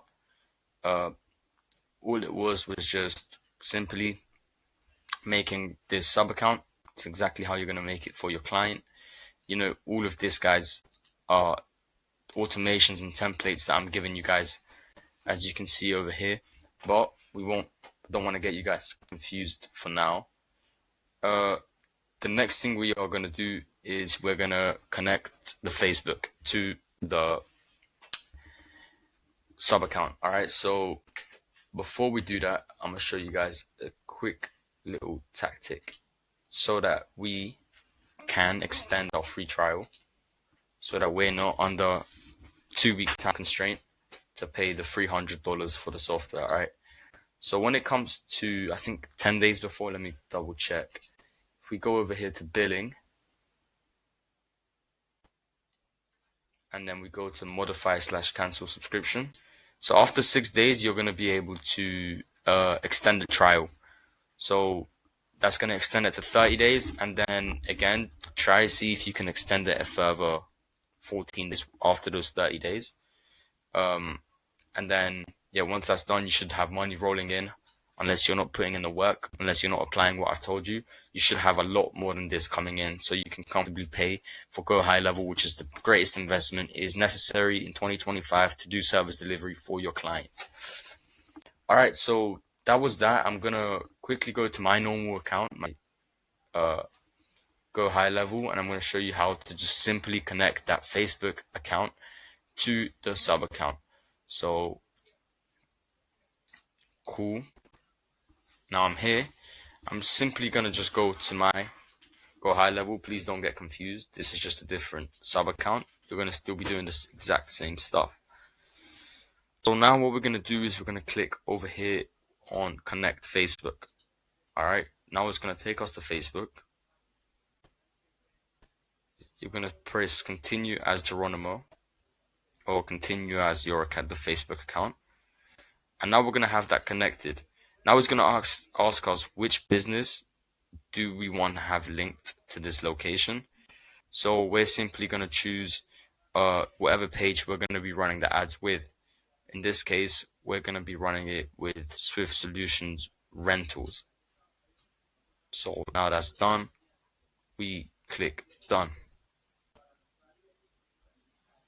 And then this will just appear with a little tick if we refresh that.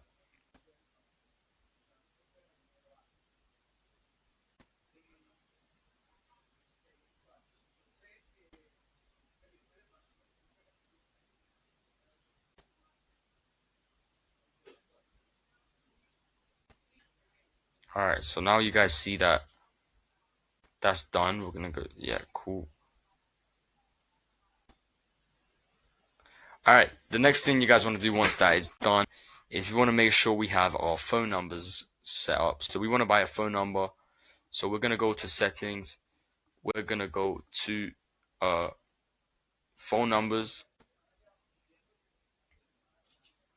and this is gonna require some pretty simple stuff, which you need to fill in. So you go to buy a number, you need a regulatory bundle / address. So you're gonna first create your address bundle, and then you guys are gonna fill in your address. Then it's gonna get approved, and then you go to regulatory bundle. You select your country. So in this case, it's UK. If you're watching from USA, you don't need to do this. And then you choose the number. In the UK, it's going to be mobile most of the time. And then you have to fill in the following information. Now, a little bit unethical, what you guys can do is just go to any registered company and copy the registration number, their name, and then just change the following things over here. A little bit unethical, but if you don't have a registered business, this is what you have to do. Or the other way is you go to regulatory bundle, you select that, you go to United Kingdom or UK, you select it's going to be for individual, you click on mobile, and then you verify yourself. Alright, so you just verify yourself, and you're going to have to link this to your address. So that's what you guys have to do to get a phone number. If you're in USA, what you need to do is have A2P verification, which I think is slightly easier if you live in USA or Canada. But yeah, you guys just have to get that sorted before your automations run out. As you can see, I've got a number board locked in, so my automations will actually work. Now, that is that for the Go High level. We've got that sorted. We have the templates, which we will be using in the service delivery module, which is coming right up. There's other things like Google Calendar and getting access to your clients' Google Calendar and things like this. But for this specific guide, just not to long it out, we are not going to be including that. We definitely help our students, one-to-one with this. So like I said, link in the description. If, there's Google calendars that need to be added to your accounts. There's a lot of video on YouTube showing how to add a Google account. But for the sake of this video, we're just optimizing to run ads, and we don't really integrate our clients, Google calendars and stuff. So without further ado, guys, this was the objective. It was to onboard a client sub account, to integrate Facebook, and now we're going to set up a functioning automation, which is part of the service delivery module, which is about to come up. So that was that for just onboarding Go High level, pretty simple. Now we're going to go into making a high converting ad campaign and setting up an automation. Catch you guys there. All right, now I'm very excited to bring you guys the final module of this blueprint. I know this has been the most valuable video you guys have watched, right, on YouTube. 100%, right? This is going to change lives if you implement everything, every step of the way. Now, in today's service delivery model, I'm going to show you guys how to create an ad campaign, run an ad, what creatives work the best right now, and making sure you know how to build an automation on Go High level so that you are doing the appointment setting, so that you know how to use Go High level and you can sell, sell it as part of your service. So it aligns with everything that I've been teaching today. So, real quick. Here's some of the results that I've helped others get with Facebook ads. So this guy right here, as you can see, 28 leads. A lead is a potential customer for a construction company with $80 spent. Now, of this 28, let's just say he had a conversion rate of 10%. That's 2.8 leads. So that's roughly 2 leads, 2 quotes, or 2 jobs, right? This guy got him 3 leads in 2 weeks, and one of them converted into a 20k job. And myself clients, a car rental client, here we got him 23 leads with £90 spent. This guy, we got 80 leads with £4 spent, and we generated him £60,000 revenue. This client over here, 17 leads, we generated them £1,000 revenue with only £10 a day. This construction client, we generated $50,000 revenue with £382 spent. And this car rental client, we helped generate $500 revenue with £50 spent. So it's, it's pretty big ROI, right? And this construction client, £8.8 cost per lead, £60 spent, £10,000 job generated. So this is just some of the possibilities with Facebook ads, and I'm going to be showing you exactly how to create a campaign, how to make sure your automation rolls out. And the first thing we are going to build out is the Facebook ad, okay? So the client has been onboarded now. The client has most likely paid as well, right? So now we have to build high performing ads, because ads are going to be the key to your client retention. If your ads aren't performing, then you're not going to be able to retain clients to the best ability that you could, right? So with one of the students in Agency Ascension, just jumped on a call with him. He was really struggling with results. We one-to-one tailored, checked all of the ads that he was running, ran up some changes, and now he's getting consistent leads, and the client isn't going to drop him anymore. So I'm going to show you exactly what's working right now, what type of offers, what creatives, how to sort of set them up, and then I'm going to show you how to build your Go High Level automation, so that the lead, whoever signs up for the Facebook ad, will in fact get messaged. So here are some creatives, right? Here are some creatives real quick. I'm gonna open up a folder where I have these creatives so I can import them real quick. All right, so here are some example of ads that are high performing, right? So this is kind of like a before and after. By the way, yes, you do need content from your clients, and I covered this in the onboarding module, where you get this link, where you get the client portal link over here, and you send this to your client, tell them to input the content, and then that's going to be sorted. Make sure you get content, okay? So we have the creative over here. So this is kind of like a before and after. Now, before and after is illegal to put as a Facebook ad, so just don't say the words before and after. They will kind of just assume that, and just let the headline text do the selling, and I will explain that when we create an ad with this creative, okay? So this is a creative. Now this could be another creative. Now this is a video which I'll show you guys in a sec.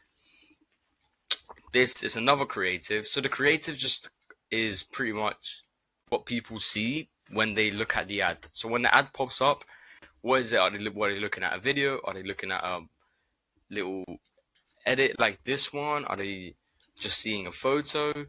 So there's different examples here that I've attached. So for example, this one is like kind of like a before and after. This one is UGC video ad. UGC stands for user generated content, which means your client or somebody else is actually speaking to the camera themselves. This one is AI voiceover, and some footage recorded. So client videos, client photos, and AI voiceover. This one is just a high quality photo, and then the headline does the different examples of different creatives, right? So all of these work, right? The magic is simply behind the offer and the targeting. Also the ad spend. The more ad spend, the more the ad will be shown to people, and the faster you'll get results, okay? So you're obviously able to test as many as you're able to. I'm going to show you guys kind of what the ads look like, and then you can, copy them with your own client's footage or whatnot, right? We will be using ChatGPT to help with some copy, ad headlines and stuff like that. So I'm going to show you some prompts, or sort of I like to play with it when I'm building out ads for a client. Just to be clear, I no longer run ads for clients because I've got a meta ad specialist onboarded in my team. So all I'm pretty much doing is just checking up, making sure everything's smooth. But I'm, of course, the guy that set the foundations and stuff for the Facebook ads, all right?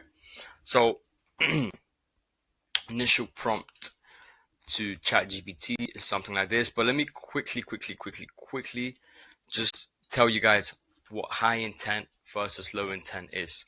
So we have our Facebook ad, okay? So let's just say this is ad. Now, in order for the ad to be useful, it needs to have a form. So the customer is going to see the ad, and they're going to click sign up now. So let's just say it says join.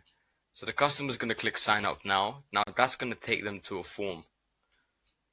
Now they have to fill in a form with their name, phone number, email, their address, whatever you want to add to the form, right? Now, the more questions that this form has, the less likely the lead is going to go forward with it. All right. So a lead that does go forward with like a long form is probably going to be a high quality lead, right? So this is where this low intent versus high intent meaning intention behind purchasing, like are they high quality? Are they low intent? Are they high intent? Okay. So the more friction you have in terms of questions and your forms and whatnot, it's going to decrease the amount of leads that you get. All right. So the more friction is going to decrease the amount of leads, but it's going to increase the quality of the leads. However, less friction, it's going to increase the amount of leads, but they're just going to be lower quality. So here is the strategy that we run with and we teach our students and we test on our clients, is to start with absolutely as little friction as possible. So it would be name, email, phone number, address. Maybe a question such as, are you the homeowner? And that will pretty much ensure we are testing the ad to its full capacity to see if it's even bringing people through in the first place, right? So now we can see if the ad is actually a good performing ad. We can test that. And because we are doing the qualification process, and I'm going to show you how we do that through automations, it filters out low quality leads anyway. All right. So this is the strat, and this is the strat that I'm going to be walking you guys through right now. So I'm going to show you guys some of the ads so you guys can see the different style. And then once you guys can see sort of the different style of ads you can run with, we will go and make an ad campaign with maybe one or two of these, run the headlines, show you guys how to add the forms, and we'll move on from there. So I'll catch you guys when we'll watch some of these ads. All right, sweet. So here are some example of ads that we've ran for some of our clients. So, all right, this is the first one.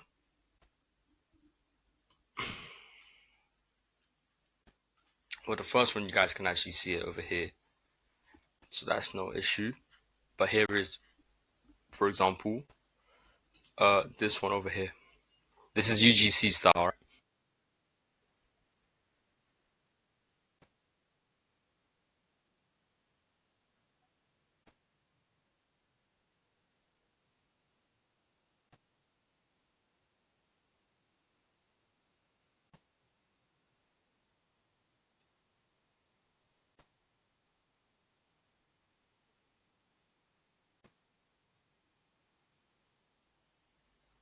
All right, cool. So that was a good one.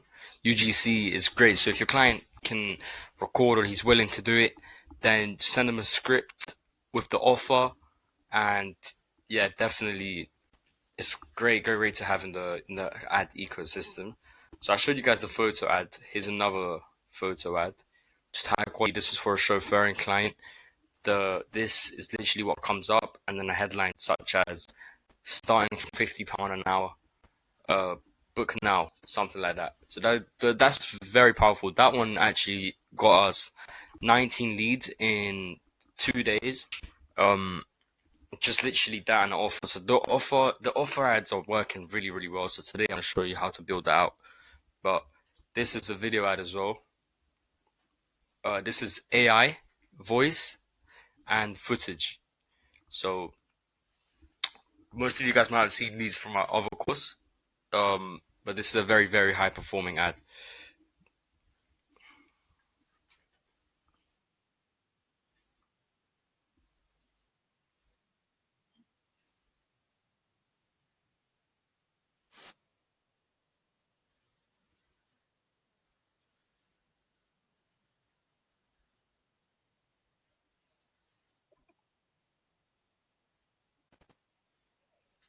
So that's a very high performing ad as well. So this is just some examples of UGC, AI voice and footage, and just static image, such as both of the ones that I just showed you. But all right, cool. We will literally now get into just making the ad campaign. So yeah, we'll literally get started with that right now. Okay, unfortunately with this ad creation process, you guys won't be able to see my face, but that shouldn't be a big issue unless you guys really want to see me. Then go to my Instagram and stalk my page, if that's the case. But on a serious note, we're just going to dive straight into the ads manager, and then we're going to start to build out the ad. For the purpose of this course, I'm going to build out 2 ads, one video and then one normal, both under the same form, both under the same campaign, just kind of this different maybe offers or ad creatives, just to show you guys the possibilities of Facebook ads. Without further ado, let's get started. All right, now I'm gone. Now you can't see me, so I might as well make myself small. All right, lovely. We're gonna create a campaign. Why is this bomber clock doing that? All right, lovely guys. Now we're gonna create a campaign, right? Create, bam. Now here we want to select leads. Very important that we select leads. All right. If you don't select leads, then you're doing something wrong. We don't want sales. We don't want app promotions. We want leads. Now, we are going to do manual options, all right? I'm going to do manual options, okay? So, first thing we want to do is we want to name the campaign. The campaign name is name it whatever you want. For the purpose of this video, I'm going to name it Agency Blueprint Ads. All right. Lovely. So we know the campaign objective is leads, right? Because we don't want awareness, we don't want traffic, we don't want engagement. Traffic is for like websites, sales is for like drop shipping stores, you know what I'm saying? So the budget, so the recommended budget, guys, is anything from 20 to 30 pounds per day. So that's $25 to $30 every single day that you should have agreed with your client inside of the sales call or the onboarding, whatever that may be. Client does pay for the ads, and I showed you guys how to get them to add their card to the ads manager. So in terms of the sort of campaign, these are the main things. So the budget, and that's pretty much that. We just run with a daily budget. A and B test, nope, we will not be doing A and B tests today. There's obviously different strategies when it comes to Facebook ads. I'm just showing you guys the easiest one to implement that will get you your clients results. The strategies and the more tailored stuff like custom audiences, lookalike, all of this is good when it comes to optimizing your service delivery. But for the purpose of this blueprint, it is not 100% necessary. Like I do say, I do teach this inside of Agency Ascension. Again, more tailored one-to-one stuff. But these ads here are gonna flipping convert like crazy. All right. So we don't need to apply a category. So that is it in terms of the campaign. So I want you guys to understand we have a campaign, we have an ad set, and we have a ad. All right. So the ad set is where we choose the location that we're targeting, is where we choose if we're going to do a form or website or messages. So the ad set is what births the ads, right? So we'll call this ad set 1, or actually we'll call it Agency Blueprint. We'll call it AB ad set 1. Agency Blueprint ad set 1, lovely stuff. And we are going to click instant forms. Now you need to make sure you click instant forms because the automation we're going to be building out today is going to be based on an instant form, okay? So you click on instant forms, then you select the page. The page has to be obviously aligned right here. We're running with this one. Yeah, we're running with this one, I believe. Let me quickly double check. If we go over here to go high level, we go to integrations, we go to Facebook, Swift Solutions, ad account 2. Okay, Swift Solutions rental. Don't worry about that, guys. All right, cool. So now that that's done, we have our cost per results. We don't need to touch that. And over here is where we get to choose the start date. So you can schedule this. Now, oftentimes I recommend your ads start showing at midnight. Why at midnight? Because oftentimes the ad has to be reviewed before it gets published, which might take, from 5 minutes to a couple of hours. So worst case scenario, your ad starts showing at around 3 a.m. There's not going to be many people, active at that time. So your money's not going to really go to waste, and the ad's going to start to optimize itself for the day, so that when it hits 2, 3, 4, 5, 6, 7, 8 p.m., your ad will be bringing in leads because you decided to, give it some hours at midnight. So we like to run with the following day, midnight. Bam. Then you can set an end time as well if you wanted that to be in a week's time. Solid. So that is that. When it comes to audience, guys, we like to test two different things, right? We like to, mainly with some high performing ads that we run, we actually like to do detailed targeting, right? So you have to do what I just did, which is switch to the manual setup. And we like to do detailed targeting. Now, when it comes to detailed targeting, you just want to add things about the industry. So, all right, for the purpose of today, we are going to be running ads for a construction company called Elevate Construct, okay? Pretend this is our client, okay? Elevate Construct is our client. So we're going to be running some ads for Elevate Construct, okay? And so, okay, oftentimes homeowners are going to be older than 18. So we can bump this up to maybe 20 to 25. We'll just go in the middle with 23 years old. Fantastic. Then when it comes to genders, both are fine. We don't have custom audiences, so we're gonna get straight into some detailed targeting, right? So when it comes to detailed targeting, we get to add demographics, interests, or behaviors, okay? So we're gonna do renovation. This is gonna be interests. So what this is gonna do is it's gonna start showing to people who are interested in stuff like this. Home improvement, another interest. Interior design is another interest. We don't want to add way too many because it's just gonna decrease that sort of target audience. But at the same time, guys, it's so good to do this, right? Home and garden, yep. Maybe people that have just moved into a new house, definitely. Home construction. So all of these are interests, as you can see, right? Interests, maintenance, repair, and operations. All right, cool. So you guys see, we just added a bunch of detailed targeting. So that's going to start showing to people who are already kind of interested in this.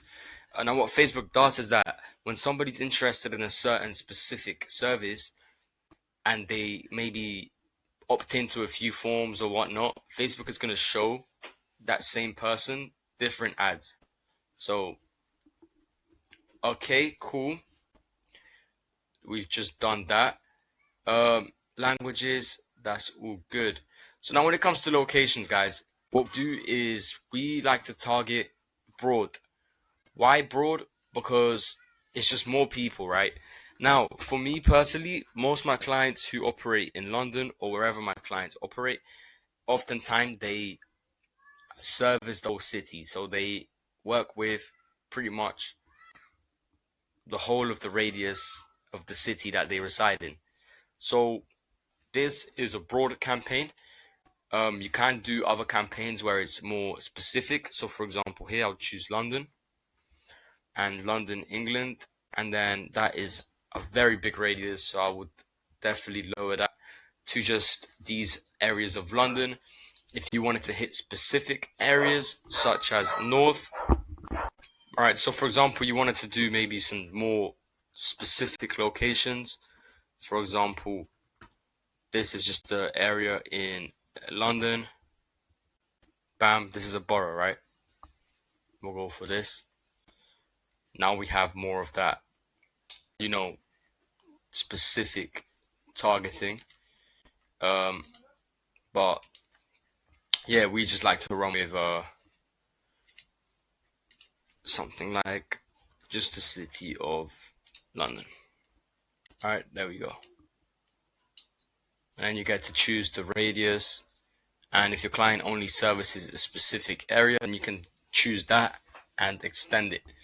So that is very, very simply how to set up your ad set.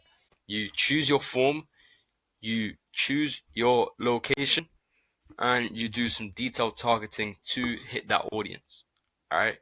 So you can see the estimated audience size over here is from 3.6 million to 4.3 million. Okay. So this looks good so far. So good. We have some detailed targeting, and we are now ready to go into the ad creatives. All right. So on the ad set, we're going to build two creatives. Like I told you guys, for the sake of this video, we're going to build two different creatives. So we're going to name this the image ad. Okay, so this is going to be the image ad. Well, this is where we're going to be running the image. Okay. Cool. Now, for the sake of this video, please don't mind the accounts over here. For the sake of this video, we're going to be running with the image ad that I'm about to show you guys over here.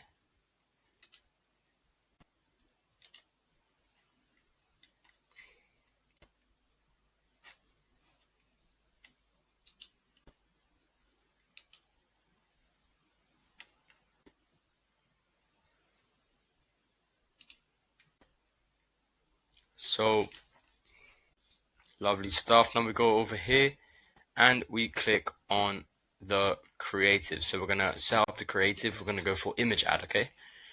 And now we are going to upload our image ad. So we will just grab that straight from our files. Where did I save this? This is going to be in screenshots right here. Right, so we just let that ad process. Bam.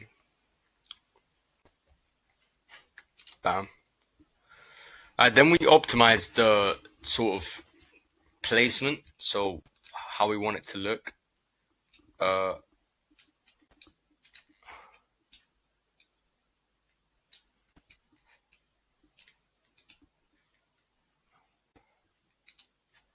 Okay, that's fine. This one you could leave like that. This one looks fine. And this one looks perfect. All right. This is just so it shows on more placements, so like stories and the feed and the explore page.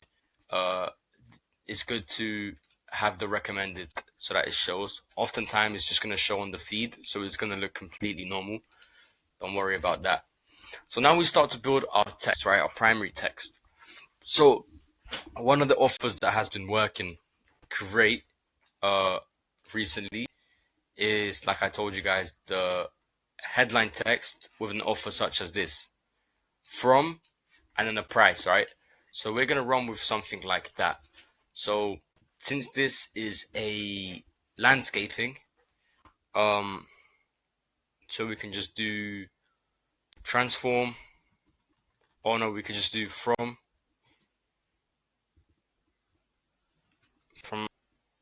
£2,000.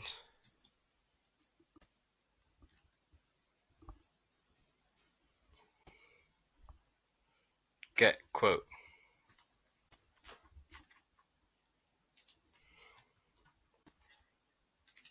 Bam.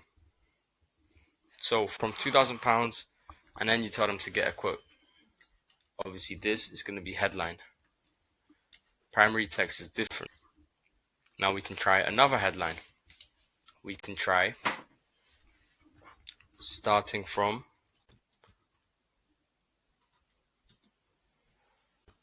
£2,000. Sign up. Or we can just run with a simple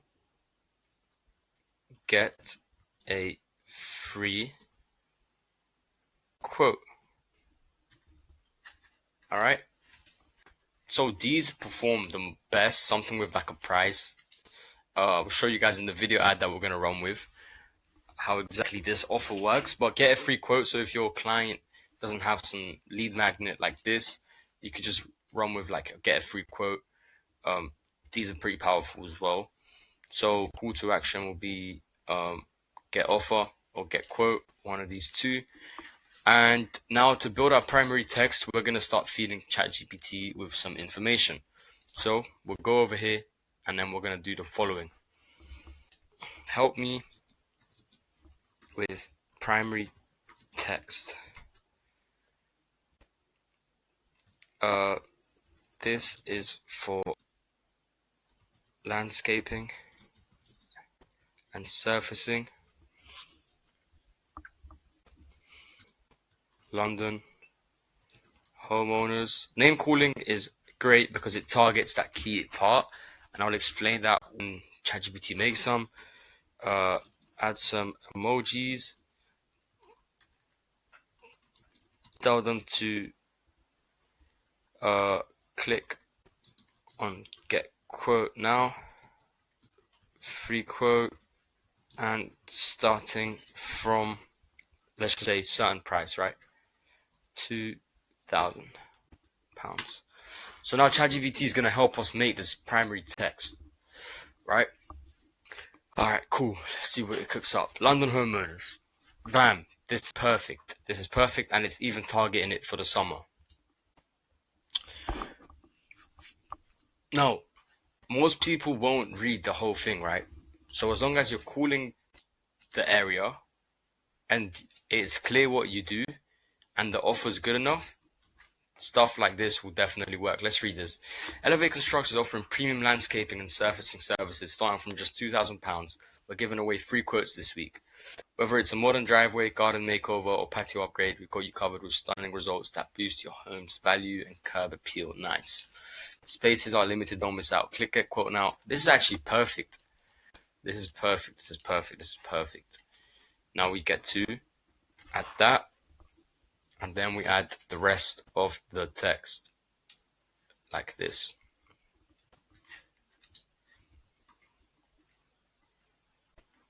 Perfect. And then we get to add another. So for testing like this, let's get 3 more variations. Let's get 2 more variations with some different styles. Bam. All right, so now we're gonna get some like different testing type thing. All right, nice. This is straight to the point. All right, so this one has like a list. All right, this is good to test. Bam, this one is perfect as well. So we can literally input that one straight away. If something sounds too robotic and you want to make it more personal, just go ahead. But this to me all looks high performing, all right? So then let's check the third one. This one is friendly, maybe for targeting women. Make your dream garden a reality. Definitely target some like stay-at-home moms. Cool. Unlike this, is a bit salesy, but just for the purpose of this video, it does look like it might attract some girls or something. But cool. So now we have our primary text, we have our headline. You don't need to add a description. We have the call to action. So if we click next, and then we click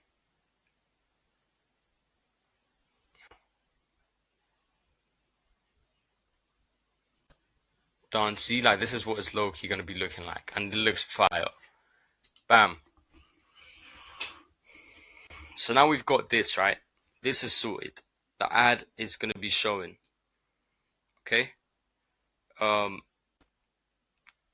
This looks good. This looks good. You get to check on ad previews. If you go to advanced preview, what it's going to look like on different parts of the feed. So this is what it's going to look like here. This is what it's going to look like on the Facebook feed. On the Facebook feed, it looks good. On Instagram feed, it looks kind of mashed up, low key. All right, cool. It's still, you can still see the new one. On stories it looks fire. That looks fine. That looks fine. If we was to maybe crop that.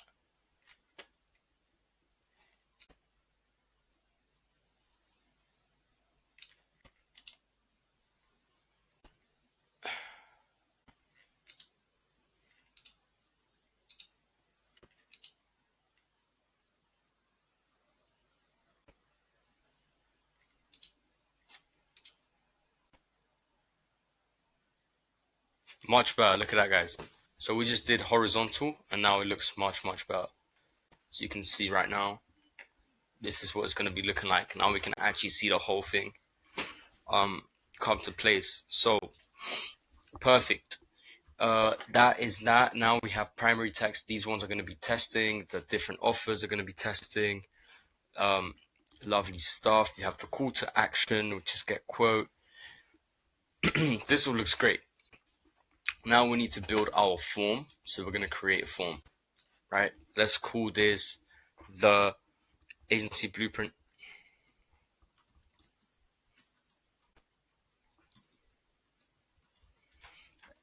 Agency blueprint form. Now, like I said, here is more volume, higher intent, and rich creative. So we'll go for higher intent just for the sake of this.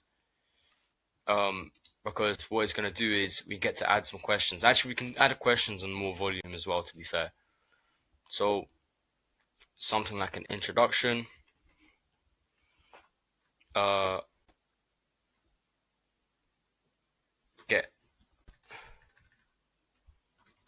Get started with your dream home makeover today.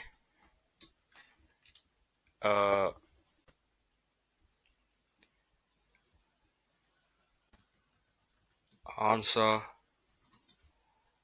the following short questions to move forward with this offer. Bam. Next. All right. Now we're gonna add a question, like a multiple choice, and this one is gonna be like, are you the homeowner? Yes or no.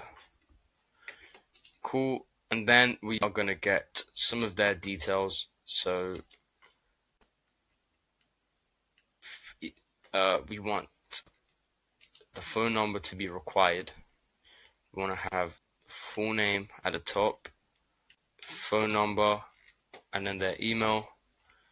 And then let's get the full address, street address. Let's get street address, and let's get street address works. Street address works. We don't need to get the postcode. Fantastic.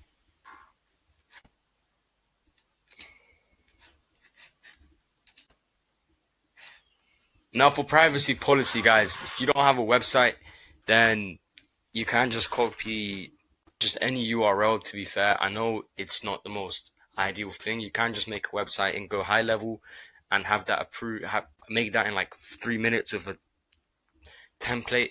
But for the sake of this, I'm just going to add my own website. All right.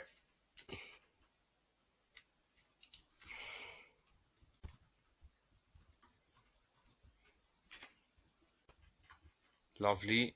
And then the ending is just going to say they can check out the website for now. Here you can just put your client's website. If they don't have one, like I said, you can make one and go high level. It won't take long whatsoever. But that is pretty much, that's exact form creation. There's something wrong with the questions though. We must have missed something. Oh yeah.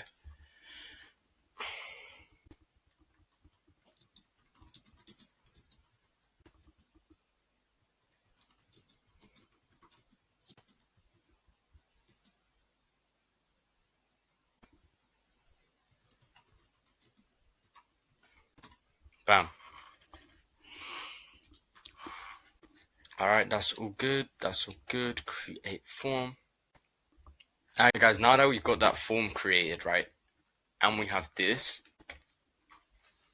if we go over to our Go High level, so you're going to go to your Go High level account, you're going to be in your sub account, you're going to go straight to your settings, and then you're going to go straight to integrations.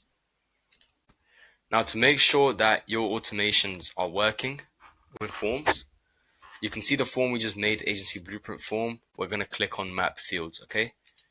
And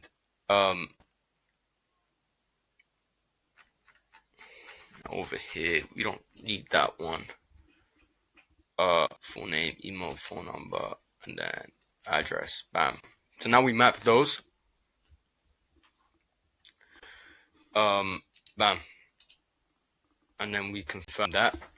So now that's going to help our automation, make sure that automation actually works because we've just mapped the form. So that is how to do that. A lot of people don't go through this process and they want to avoid it because they don't actually know what's going on. But that is how you get that done. So now we're going to go through the process of making the roofing video ad just for the sake of this video. So we're going to get this downloaded very quickly.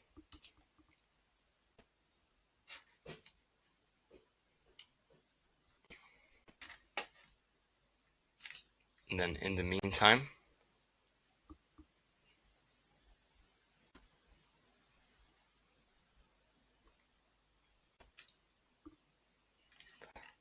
we can go ahead and start making our other ad, right?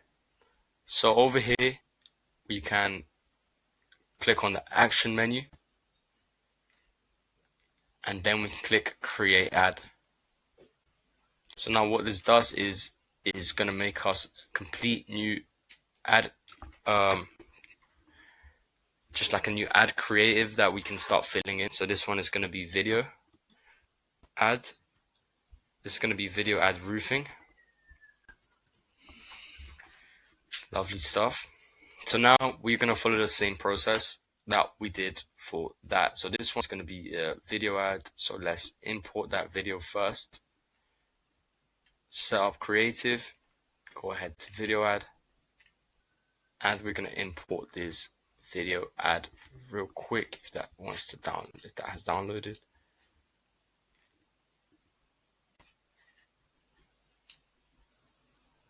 And then we will give this a little sec to upload. Alright, cool. Now that that's uploaded, we just select that, click next. When it comes to the trimming aspect of it, the ad can be as long as you want it to be. Don't worry about where it says it recommends. Facebook is just retarded sometimes.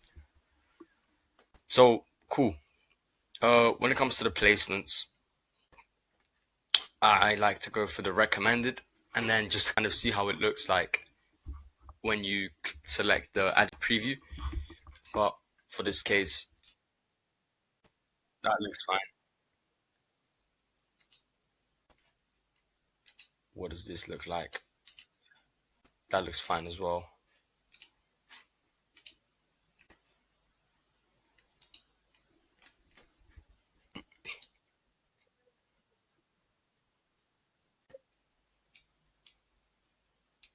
As long as we have the captions. So yeah, that's solid. And then what does this recommend? Okay, now this one is a lot techier.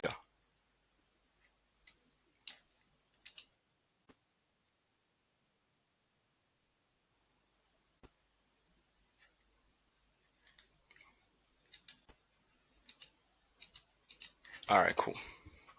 Click next.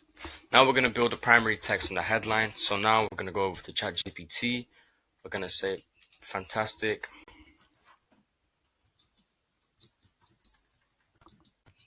Now we are running ads for roofing,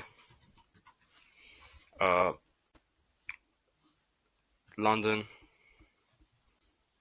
homeowners. The offer is that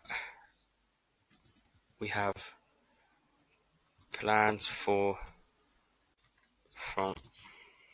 £99 a month. Like I said, these offers are working great. When you mention like a low price, and you just say from, like starting from, alright. Offers that we have plans from £99 a month and 18-month interest through free and free estimates / quotes. Make me some straight up headlines with the offers, and then we'll tell it to do 3. Make 3 and 3. Bam. See, guys, ChatGPT becomes your best friend. If you're not using ChatGPT and you're doing copying stuff yourself, it's delaying a lot of efficiency. All right. So, headlines from 99 a month and 18-month interest free. Bam. Lovely. So now we go to the headline and we do that. Bam. This one. Get a free roofing estimate today. Bam.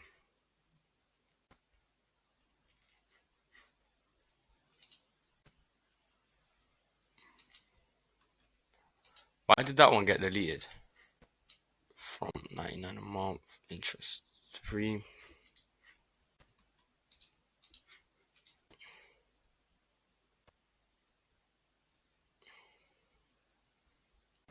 And then one could be like, get your free roof inspection.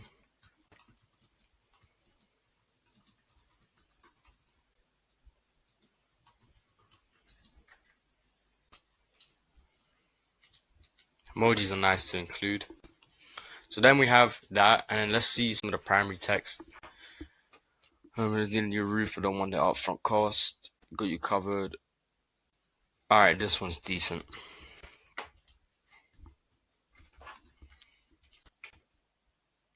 Very, very good.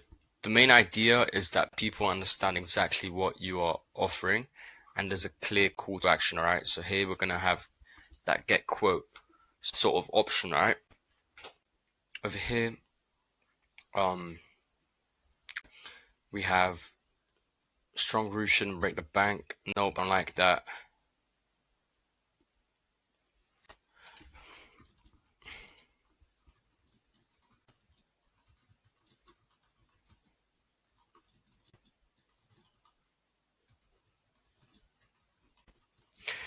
Include some more detail.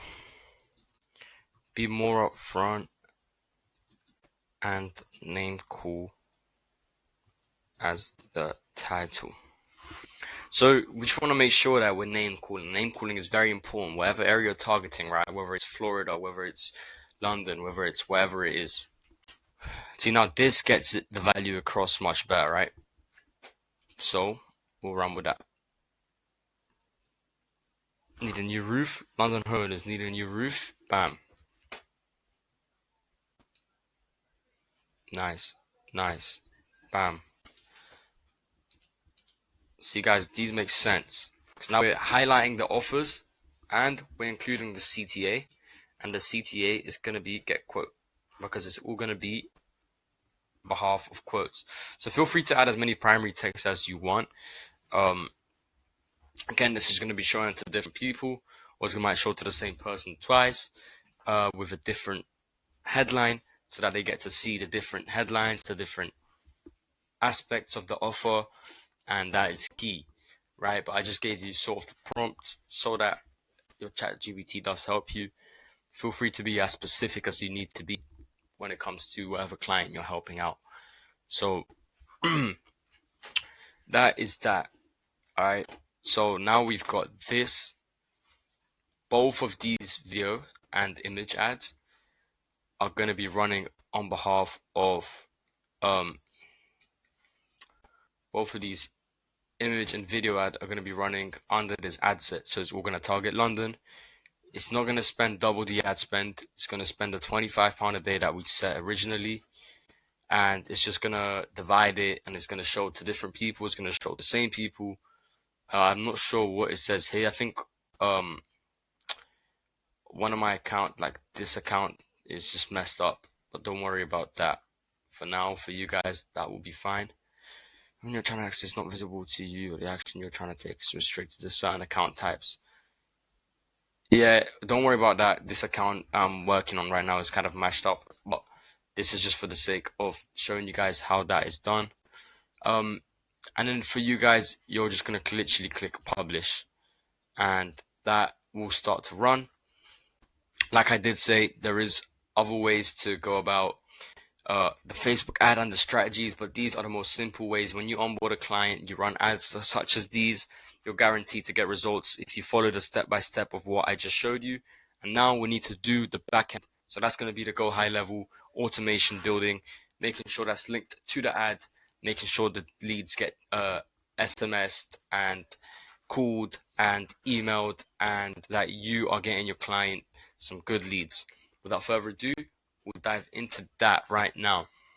You guys will just click publish by the way, and the ad will start publishing. Oh, you see, I can't publish it because this account has some outstanding fees. For you guys, you won't have outstanding fees, so you'll just be able to publish that.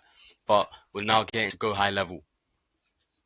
Okay, so now you guys know how to make the campaign, the ad set, the ad creative. Now it's just a matter of the backend, right? The automations. How to make sure that whoever signs up to the ad gets a message, and I'm going to show you how to build it, right? I'm going to show you how to build a basic automation. I'm also going to show you the automation that I've already built. So the automation that I've already built is going to be built into your accounts, by the way. So if I go over to automation, and if I go over to the one that you guys already have, if you look up FB, it's going to come up. You can see over here, it's called Facebook ad. Now this is low key for home improvement, which is perfect for today's guide. Now, don't worry too much about this one. This is just something that I built out, which you guys don't even have to change, right? You guys could literally just come over here, go to the trigger, and then you go over to form is, add a filter.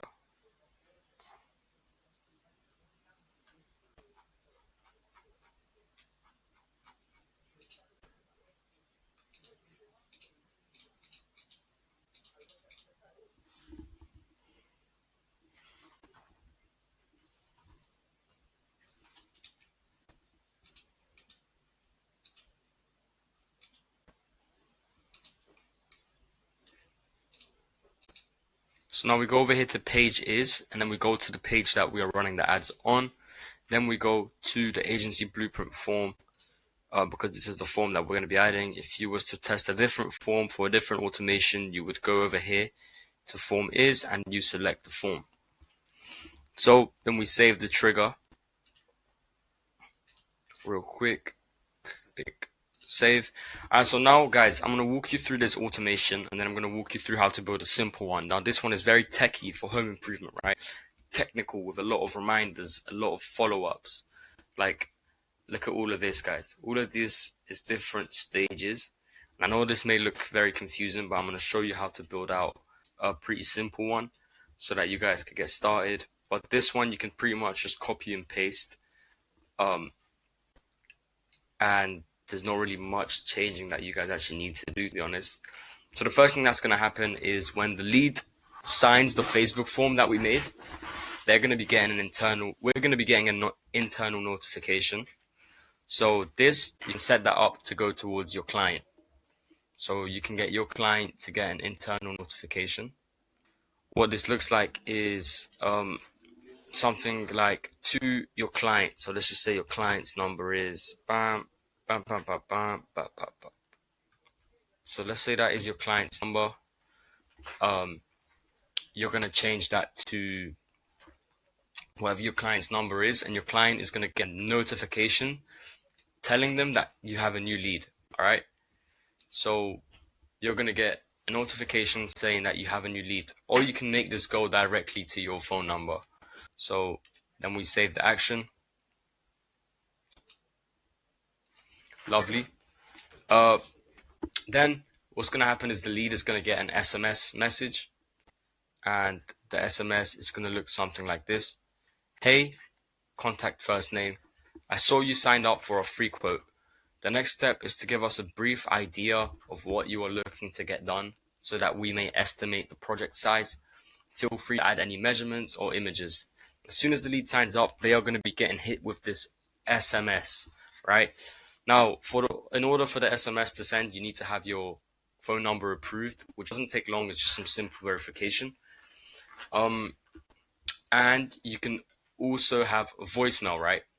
So what the voicemail is you can literally record it on your computer. It's just going to be telling them to check their messages, saying that you have messaged them in regards to their new sign up. So it could be something like, hey, so you just signed up to our ad. Please check your SMS, or please check your messages and explain to us a little bit more about this project so that we can proceed with the quote. And then you can input that into the voicemail so that as soon as they sign up, they're going to get an SMS and they are going to get a voicemail telling them to check their messages. Then what's going to happen is we're going to go into this wait. And what this wait is it's going to wait until they either reply or it's going to wait for a day, right? So over here, it's going to wait until they reply, or it's going to time out in exactly 1 day. So as you can see, wait for contact to reply to the SMS. And then what this is going to do is when the contact replies to that initial message, then it's going to send them a message such as the following. Let me move this. Bro, why? Alright, it's going to send them a message that looks like this. Awesome. Could you please confirm the address for the project is? And it's going to say the address that they submitted on the form, because we've got that contact address.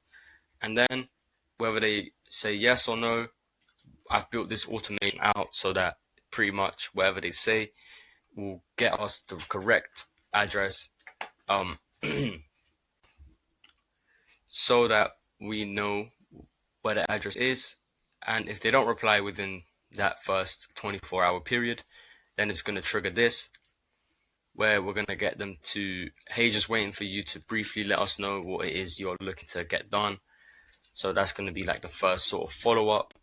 And then after that follow-up, we have a lot more follow-ups. And then once they confirm their address, we have a yes or no. So if it's not their address, it's going to have an SMS to collect the real address, and it looks like this. No worries, please send us the full address of where the project will be taking place so that we can check if it is within our area of operation. And then when we get that, we're going to take them through to the booking a time. So we're going to book a time in, and it's going to look like this. This SMS is the one to book a time. So the next step, awesome, Joe. The next step is to give us a date and time that works for you in order for one of our team members to come by and give you the quote. And then they will give us a wait. They're gonna give us a date and time. If they don't, after 1 day, we have that follow-up right here, which looks something like, well, why is it so laggy? Hold on. It looks something like this.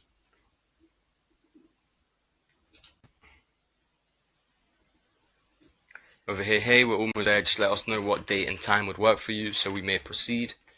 And once they give you the date and time, we have the next part, which is perfect. Please expect a message or a phone call from one of our team members to confirm that this timing works for us both. And then once that is completed, we will get a notification, so an internal notification. Either you or your client, ideally you, because you're dealing with everything, to your phone number, and you're going to get that this lead has proposed a date and a time, and then that's pretty much 90% of it. After this process, what you're going to do is you're going to screenshot the details. You're going to send it through to the group chat where your client is. You're going to ask them if this address, date, and time works for them. Once they confirm, message the lead, send them a simple message saying, hey, all looks good. Looking forward to seeing you on X and Y, or looking forward to seeing you Tuesday at 5 p.m. And then you can give them a call to confirm, saying, hey, just to confirm, Tuesday 5 p.m. works for you, right? And then you can call them through Go High Level, or since you have their number, you can have your client call them, but you can just manually do that rest of the part. This is ideal for beginners. We can automate the whole backend system with Google Calendars and getting them to book themselves in for an appointment. But this is more technical. So for the purpose of this guide, this is how me and Ilya scaled to 5 to 10K with the agency. So we didn't need to completely automate it.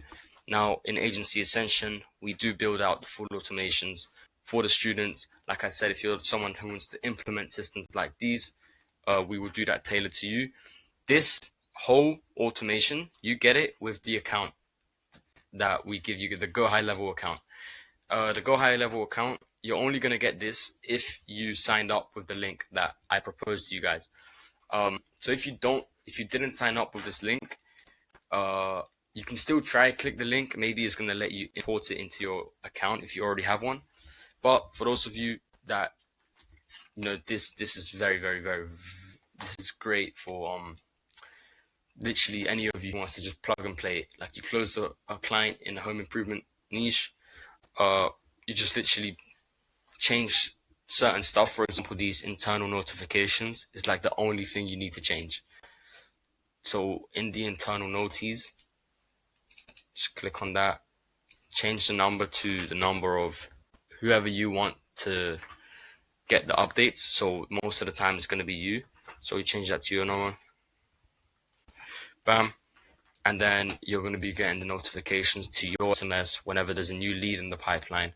So all you have to do is go to these little bells, change that internal notification, and you have this whole sequence of SMS that is going to do 80% of the booking process for you, and it's going to make sure your leads aren't dying out.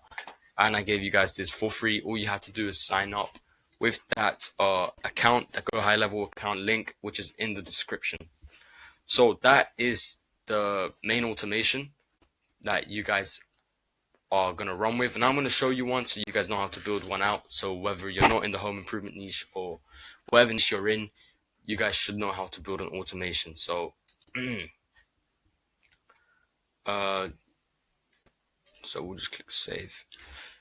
I'm going to be showing you guys how to build a pretty simple automation for when someone signs up to your ad. You're going to be heading over to workflows.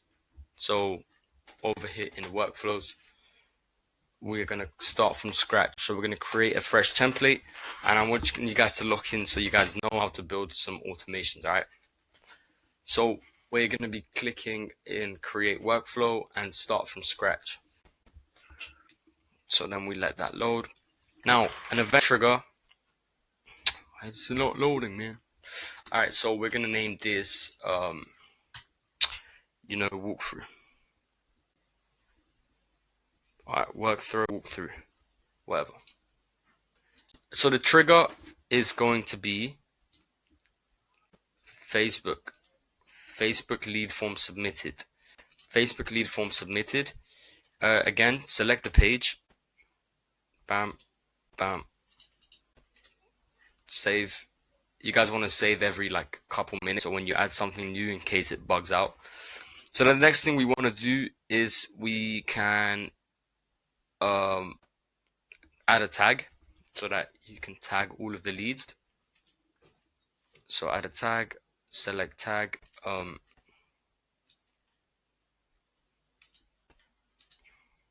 dynamic, and then you can just do Facebook lead.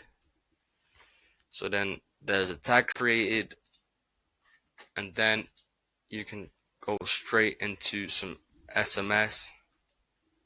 So it's going to send SMS, and here's how you're gonna the following. So let's just say we are working with what should we do here? Let's just say like a dentist, right? And we're doing like a free teeth consultation, whatever, right? So let's just say hey, and then we click over here on custom values, contact, and then we click on contact first name. So it's gonna say hey, contact first name. So you just signed up for the free teeth straightening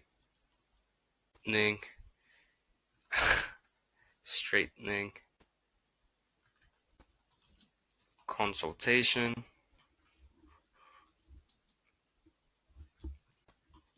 Could you please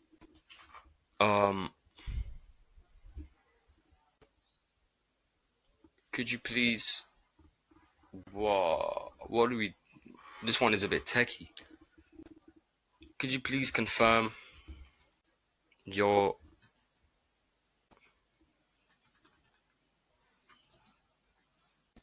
Nah, this one is techie. I don't even know. I've never worked with dentists in the past. For the free teeth straightening consultation,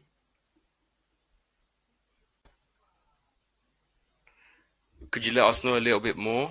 Could you let us know a little bit more of what you are looking for? So let's just say, could you please let us know a little bit more of what you're looking for? And then we can get that in sent through via email as well. So send email.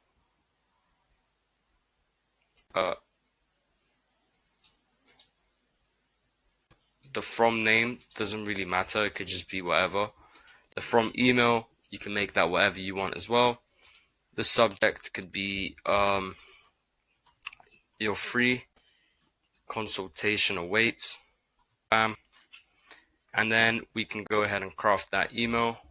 Hey, contact first name. We just need some more info about what treatment you are looking for specifically.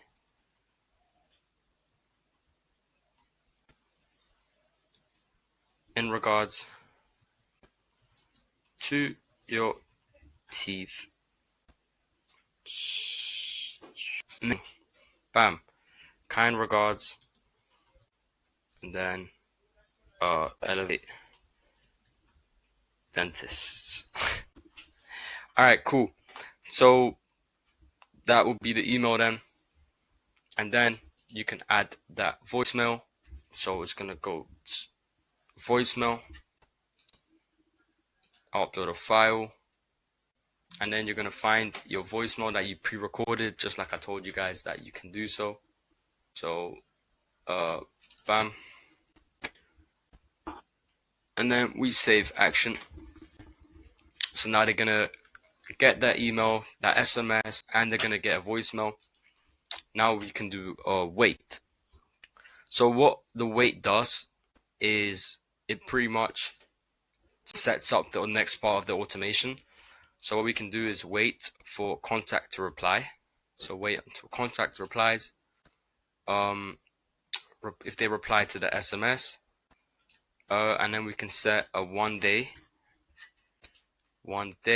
over here, a timeout, 1 day timeout. Then that's gonna start splitting up the automation. So what happens when the contact replies? If the contact replies, we can hit them up with another SMS, such as awesome.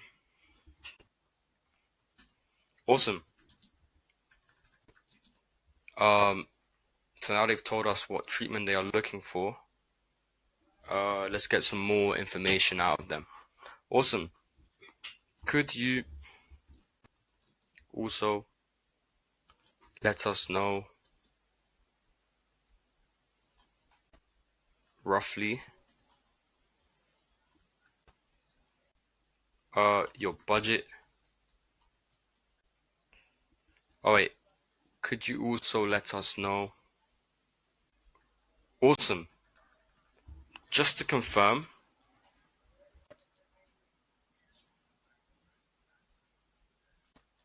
you are based in, and then we can have the area.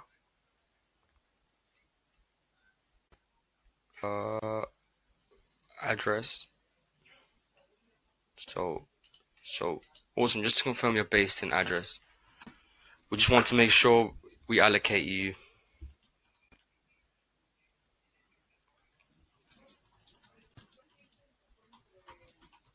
to the right. To the right, what do you call it? Practice.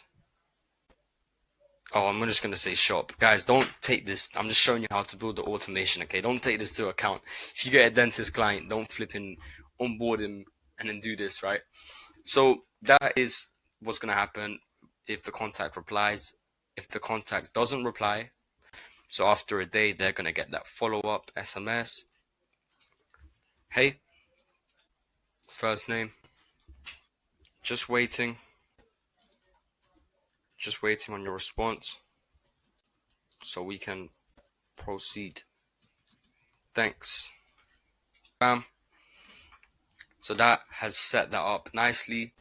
Then, so since the SMS, we want to kind of start labeling it to keep it organized. So this is address confirmation. And, oh, I didn't click save. Address confirmation. Click save. Bam. This one is going to be follow-up number 1. Hashtag number 1. Click save. I'm going to show you how to do an if else. So for different responses, you have an if else action. I'm going to show you exactly how to do it. So this is going to be right or wrong address. Because what Facebook might do is it might autofill their address.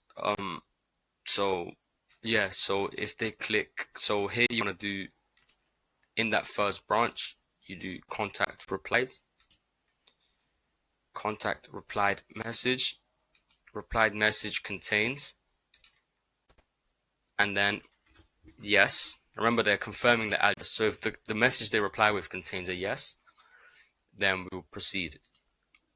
Or they might say, so again, we choose contact replied message contains yeah, or again, we follow this, right? Contact replied message contains right. They might say that's right. Then we save that action. Then it's gonna have another branch for if none of the conditions are met.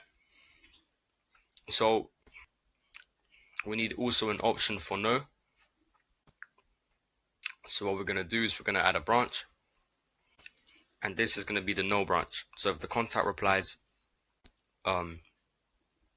replied message contains no, or they might say nah with a and H.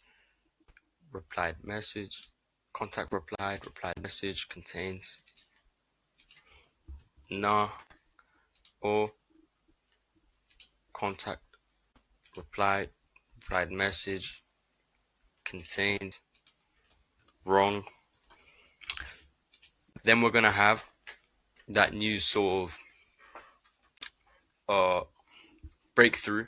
So if they replied yes, then we can do something along the lines of send an SMS, say awesome, user first name, please book your appointment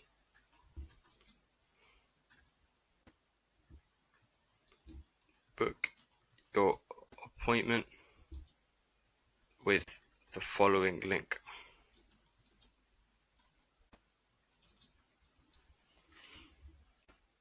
And then you could have a link here for your client's calendar. Suppose it's a dentist, so obviously they've got calendars. And then that'll be the calendar link.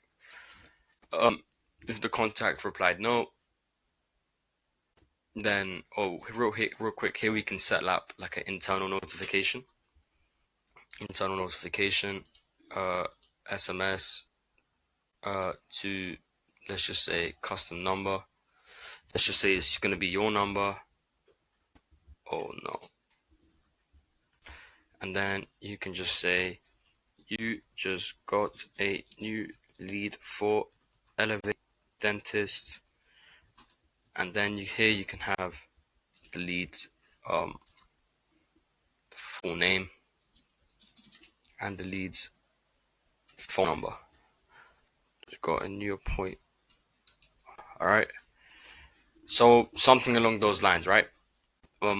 If they replied no, then here you can go for another SMS.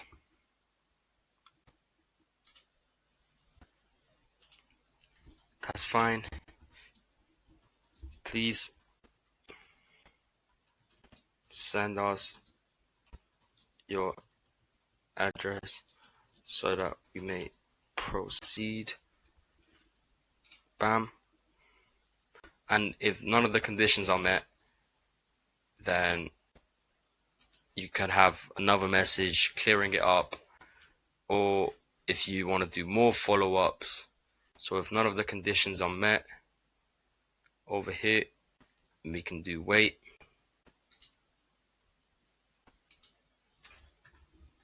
One day. And then you can send them a message.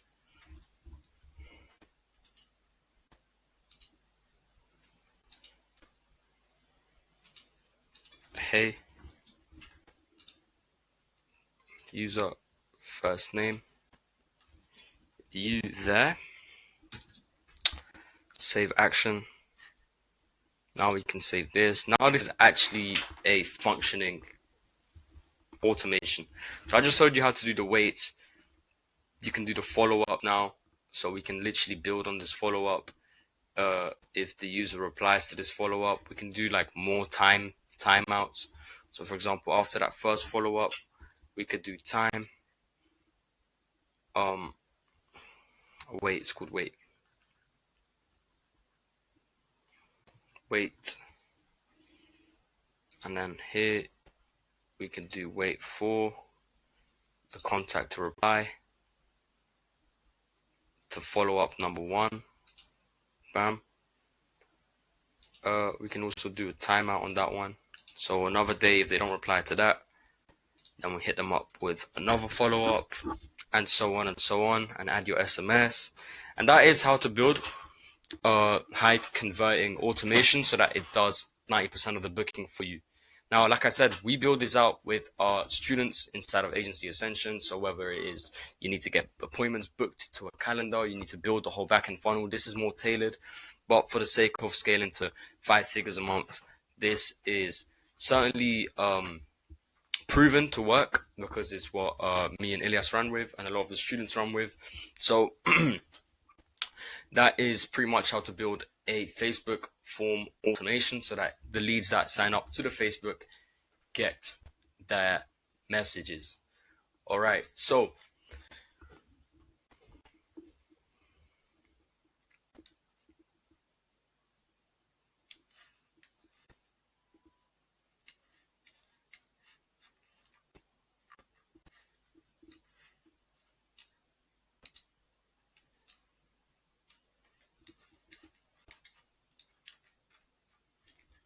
fantastic. So we covered the setup and the foundations.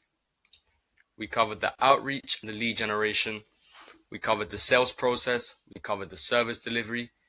And we will cover the scaling and hiring on another episode to come. If this whole free course gets 1,000 likes, we will release the scaling and hiring for free. At the moment, it's only going to be for the Agency Ascension students. But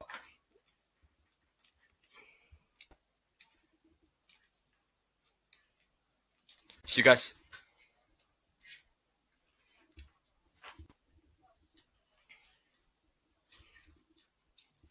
you guys found this valuable, then make sure to drop a like, share this with someone you think it may help, subscribe, and if you're someone who's looking to scale over 10,000 a month this year, whether you want to get started or you have an agency and you want to scale that, then you can now be part of my inner circle where me and Ilyas will be working one-to-one with you every day, giving you all of our support, resources, plug and play templates, building out the back-end systems with you for direct mentorship.